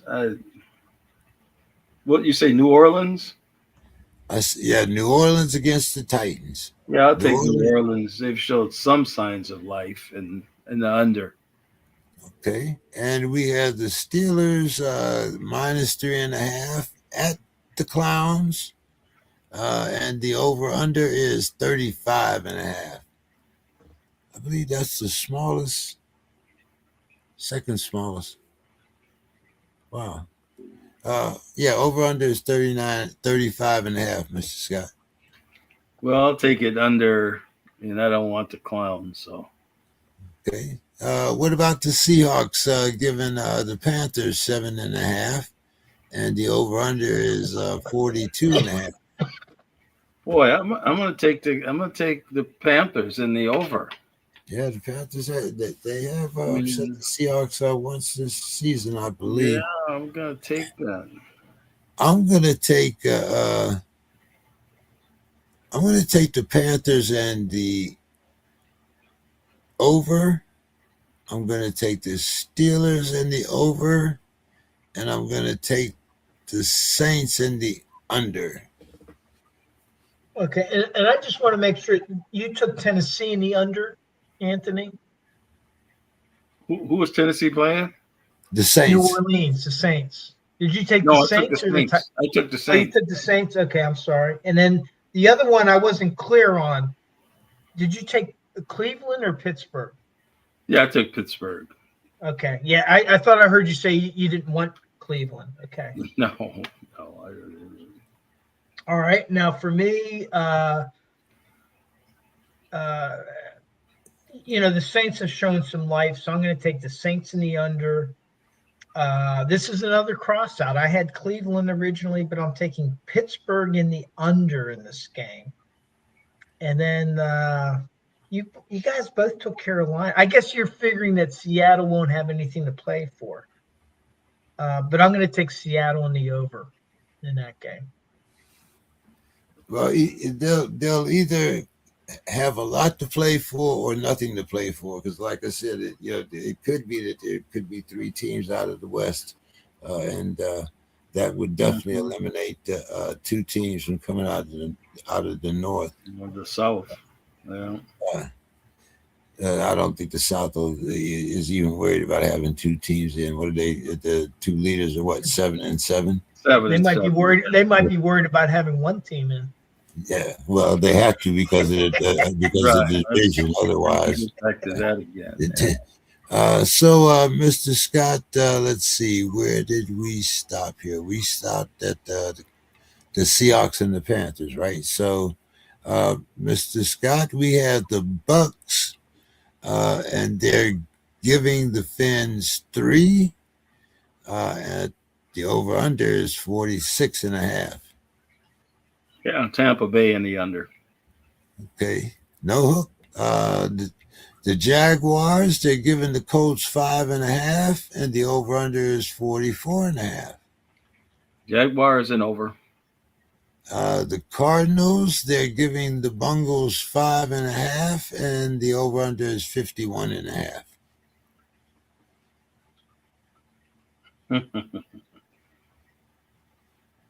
Boy, There's a preliminary match for you. that's another one. Yeah, bottom of the card. Oh no, the bottom of the card is the ones I'm going to give you next. Don't worry about it. I'll take a swing at Arizona. Cincinnati just seems somewhat dysfunctional. If they're a team, if they had stayed healthy and played defense, they would have been good. But they just, they didn't do either one. So I'm taking Arizona and the over. Yeah, neither one of them plays defense. I'm gonna take Arizona and the over. I'm gonna take the Jags and the over, and I'm gonna take the Bucks and the over. Dave. All right, so Miami's. I think they're done. So I'm going to take Tampa Bay in the under. And then on the next 2, I think we're all going to have the same: Jacksonville in the over and Arizona in the over. Okay. Dave, staying with you. We got the Giants giving 3 to the Raiders, and the over-under is 43.5. Got a phone call? Not me. I Yeah, think that's it's gone. I have to call her back. She's All right. Oh, woman. She. Oh, okay. I have a waiting list. So yeah. Mr. Scott used to be one of them musicians. One of them guys you gotta watch after Oh, yeah, yeah. So, Dave, where were we here with Giants in the Raiders. Oh, over minus. under is 43.5. In this case, I'm gonna take the Giants in the under. And you're going to see another one where I changed it. I had Las Vegas, but now I'm going to take the Giants in the under. Okay. What about the Eagles? And the Eagles are actually getting 3 because they're playing in Buffalo. And the over-under is 46.5, Dave. But there's Another no one I changed. I'm taking Philly in the over. Okay. No hook, Dave. Yep. I know. I'm not doing the push. I did that with the Pittsburgh game last week. Okay, we got another one here. We got the Bears, and they're getting 3, no hook. They're playing at the 49ers, and the over-under is 50.5. I'm taking Chicago in the over. Okay, let's see. So I'm taking the Giants and the under. I'm taking the Eagles and the over. And I'm going to take the 49ers and the over. Is it on Mr. Scott here? Yeah, and then we still have the Rams in Atlanta. Yeah, I'm going to add that one to him and get his final thoughts at the same time. So, Mr. Scott, you're going to start with the Giants getting 3 at the Raiders. Over under is 43.5. Jeez. I'll take the Raiders. Okay. And I'll take it under. And the Eagles getting 3 at the Bills. Over under is 46.5. Oh, wow, that's the real main event there. I'm just going to take Buffalo. I mean, somehow they've got to get this thing done. I mean, it's just been too close, too much. I'm going to take Buffalo in the over. Yeah, this game might not be as close as it seems because the Eagles can clinch this week with the win, and this might be a meaningless game.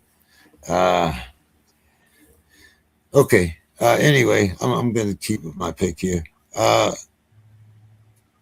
Sunday night, Mr. Scott, we got the Bears, and they're giving 3 to the 49ers. The over-under is 50.5. I'm going to take the 49ers and the over. Okay. And the Monday night game, we had the Rams, and they're giving the Falcons 8.5. And the over-under is 48.5. I'll take the Rams and the over. Okay. And your final thoughts, Mr. Scott? Well, I guess my final thoughts on these games are, as they say when you get stocks, past performance doesn't guarantee a profit. And then I got a call this week. They, I wasn't real sure of it or if I was even going to accept it. They want me to speak at a Martin Luther King breakfast, January 15th.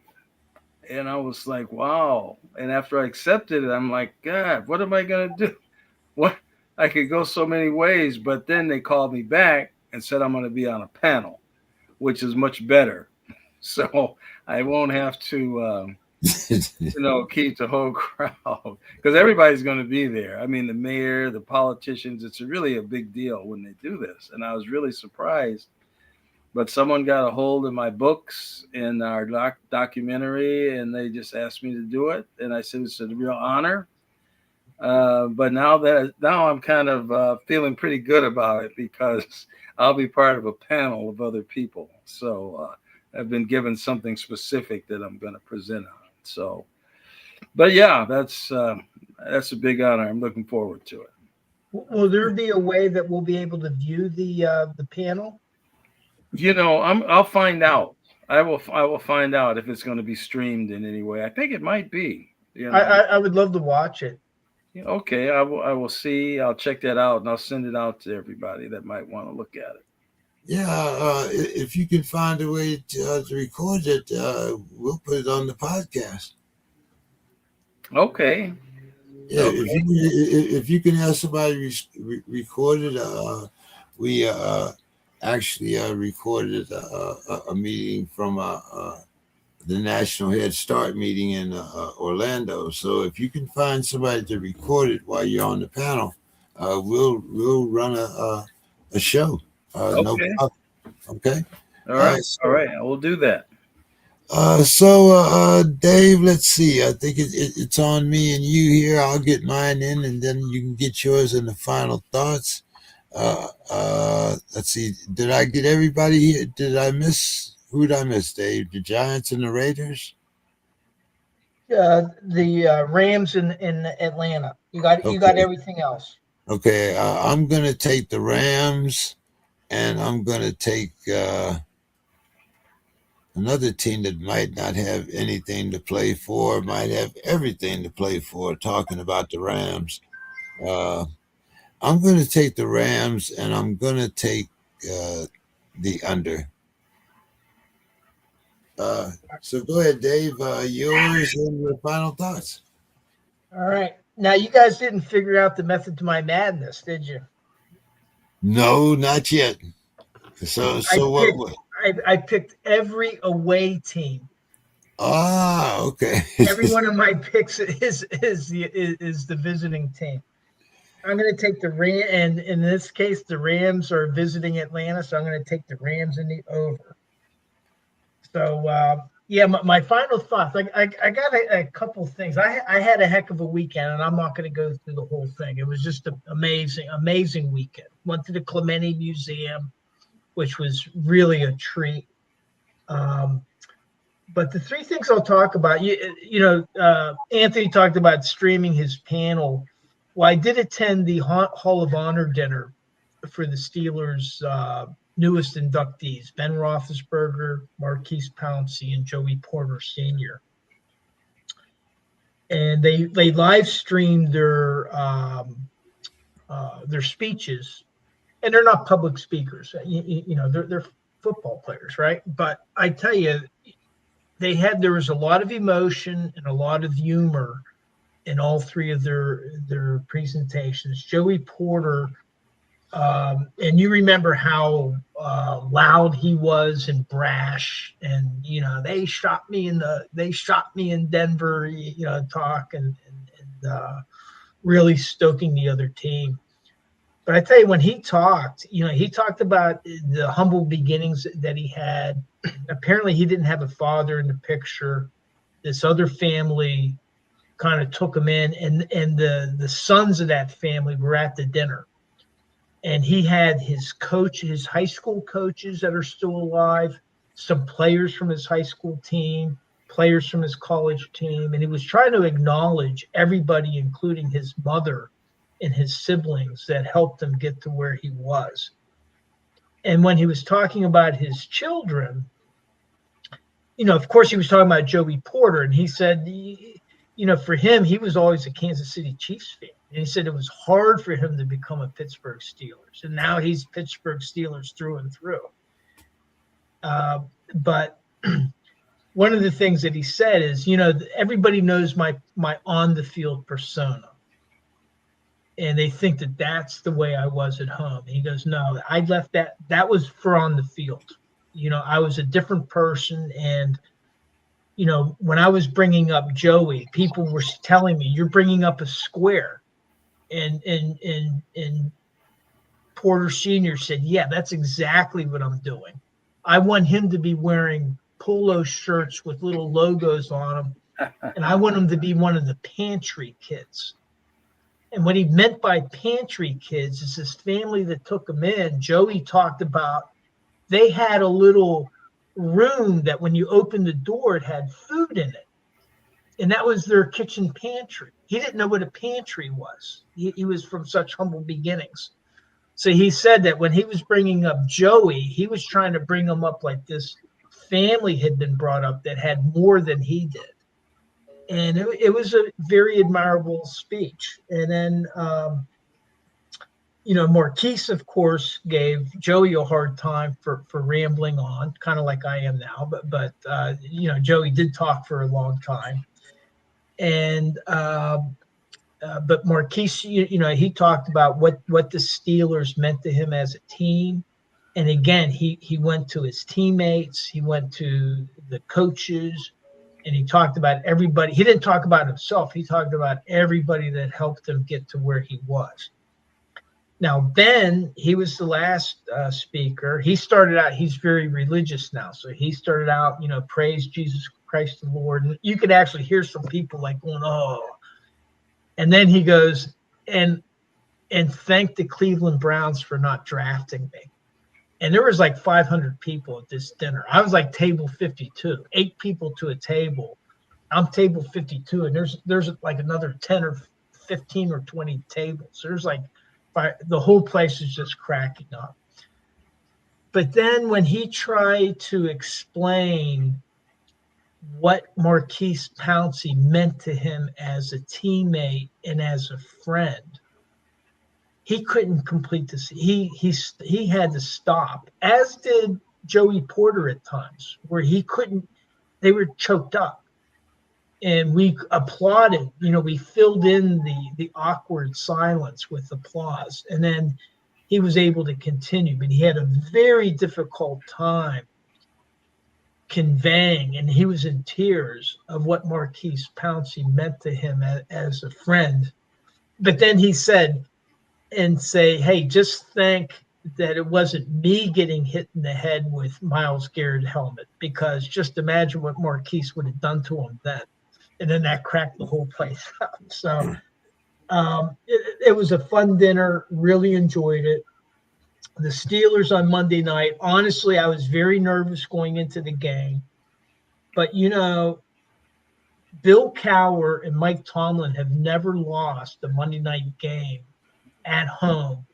The last Monday night game lost by the Steelers at home, Chuck Noll was coach. Yep, 1991. Exactly, and they went 23-0.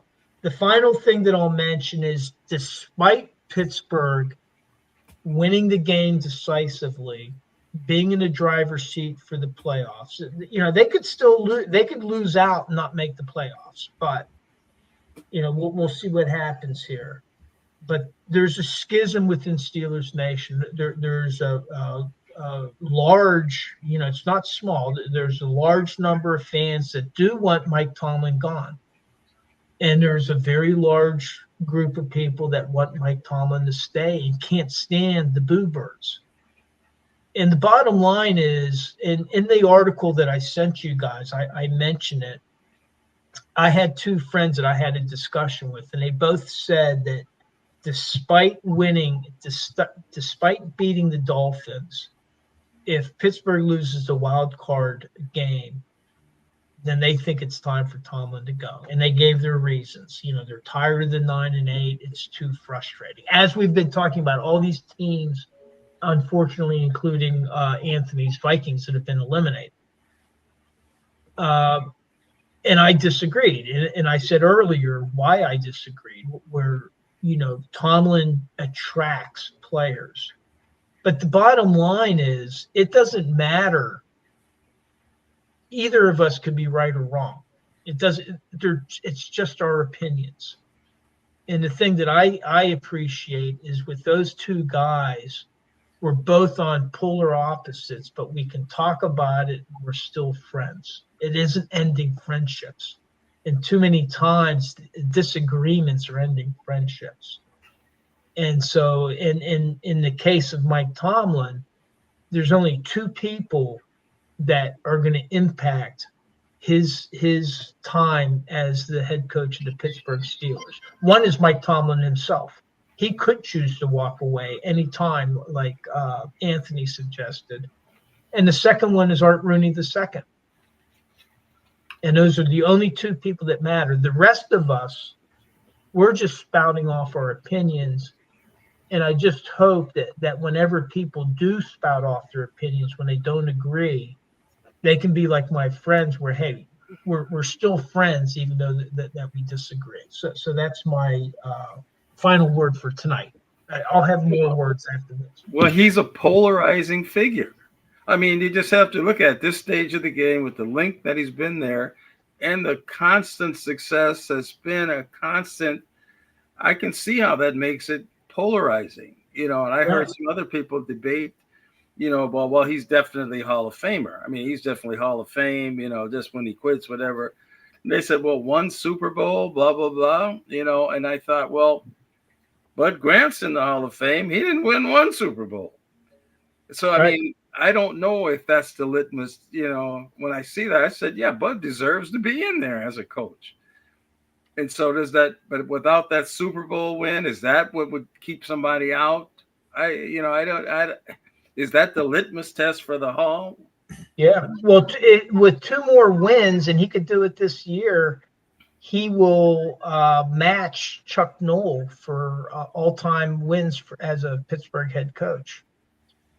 And the thing is with Mike Tomlin, ever since he became head coach, there's been people that have dismissed him as a mediocre coach.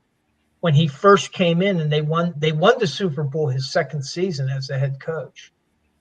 And they said, well, that's Bill Cowher's team. Well, that Bill Cowher's team won 8-8 the year before, but yet there were his detractors. He's had detractors since year one, since he was the head coach.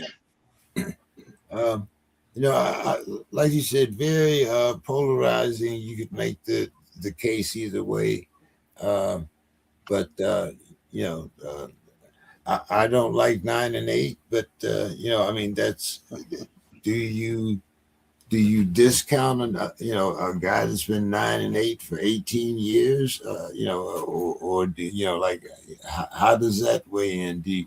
Like Mr. Scott was saying, Super Bowls. You look at some of the players that he's had, some of the teams that he's had to coach. To me, it's going to be 2027 is going to be a very interesting year because I believe he's signed through 2026. Am I correct? Correct. Yeah. Okay. So what will be interesting is what happens at the end of this season. Yeah, I think regardless of what happens, I think there's going to be somewhat of a house cleaning. Is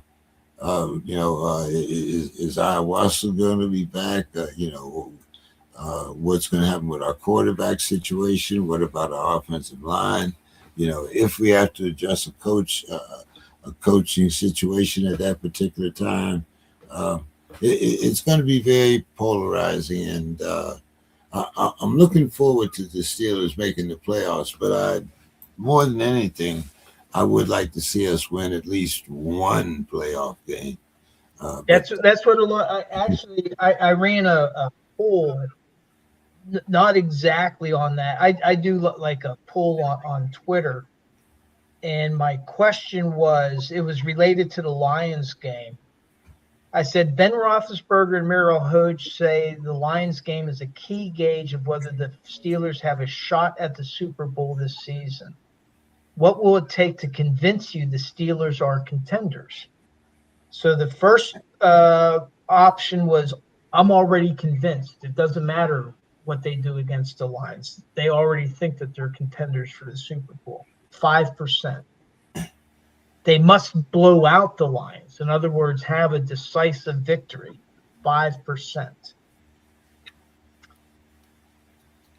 Play the Lions close, and even if they lose, but as long as it's a close game, 21%. 69% said they must beat the Lions to be a contender, not necessarily a blowout, but just beat them. So, and that's similar to the wild card question. Do they have to win a wild card game in order for them to want to keep? I might ask that question next week, maybe. Once they clinch a playoff spot, I'll wait for that. I don't want to ask that before they're in the playoffs. Yeah, but if he was to move on, just to say if he was to move on, would he want to go to a team where he had a team that was 0-16 and has to build up again? I could never. So that leaves limited options. I think it's mainly front office. I don't see would he be in a position to want to go to a team that's no good and build up again, start over and do all that. I think when you've had that continuity all this time, you've had this whole continuity of staff and people around you all this time. I just think that would just be probably be a no-win for either of them. Well, he could be like Chuck Noll and Mike Tomlin. Neither of them ever coached again after they left the Steelers. But you mean here's Chuck the thing: Bill Cowher? Bill Cowher, yeah, Bill Cowher and Chuck Noll. Yeah. But with both, in his biography, which he wouldn't interview for it, but his brother was extensively interviewed in his biography on Mike Tomlin. And what Mike Tomlin's brother said in this biography is, you have to understand, you don't know Mike Tomlin unless you know that he lives to coach. That's what he wants. That's what he's always wanted to do. He's not interested in anything else. And so now things change over time. You know, you kind of develop as you grow older and stuff, and maybe he'll change his mind, but you know, his brother's in a position to really know the way Mike Tomlin thinks. And according to him, that's what floats his boat. And Mike Tomlin has said that. That's what he loves to do, is to coach. Yeah. Well, we'll see what happens in, like I said, with 2027, whether or not, I think if they were going to give him an extension, he would have already gotten it. But we'll see. Well, they don't do that during the season. The Steelers' rule is they do not negotiate contracts during the season, and that's just their rule. And so the next opportunity is as soon as the season's over. Phillip Rivers is quarterbacking the Colts. There's an exception to every rule, Dave. But Phillip Rivers is not playing for the Steelers. I understand that, but like I said, if you wanted the guy around, I'm sure there are little subtle ways that you could let him know. You wouldn't have to announce it out in public, but I'm sure there would be. He talks to Art Rooney II every day. He knows. I mean, they work very, very closely. It's not really Art Rooney that I'm concerned about. It's more about Omar Khan and the way that he's directed. It's not Omar Khan's decision. See, that's the thing is with the Steelers, Mike Tomlin does not work for Omar Khan. Omar Khan has nothing to do with his tenure. Yeah, but Omar Khan is the guy that's giving him these backups that are old as I am.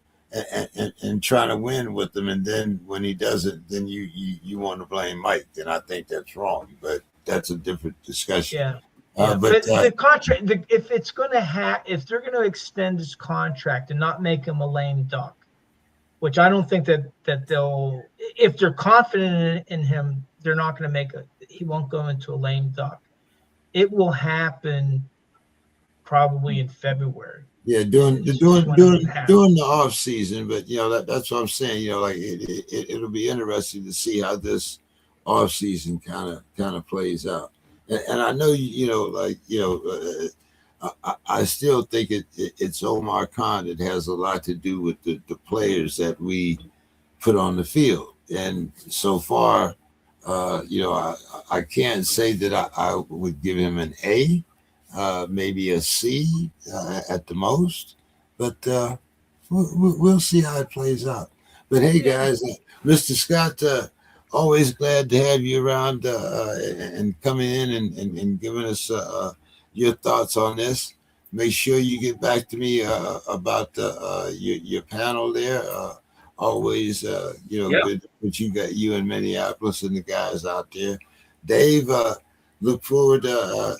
Let's see. You say you won't be at this game and the Lions game, but you'll be at the next one or the one after that. No, I won't go to Cleveland either. I'll be at the Baltimore game, week 18. Okay. So just one admin thing. So Demetrius, I know that Don said he's going to email his picks in. And so did Demetrius. And so did Demetrius, and Bill might as well. But here's the thing: for week 17, because a lot can happen this week. That might one of us might decide to change a pick. So as long as we know before Christmas, I guess that's the first games, right? Yeah. On week 17. So if you're going to make changes, just make the changes, on the message, on the text screen or email before Christmas. Okay. All right. Have a good one, everybody, and we'll see you next year. Yeah. Merry Christmas and Happy New Year. Sounds good. All right, guys. All right. Have a good one, everyone. See you next year.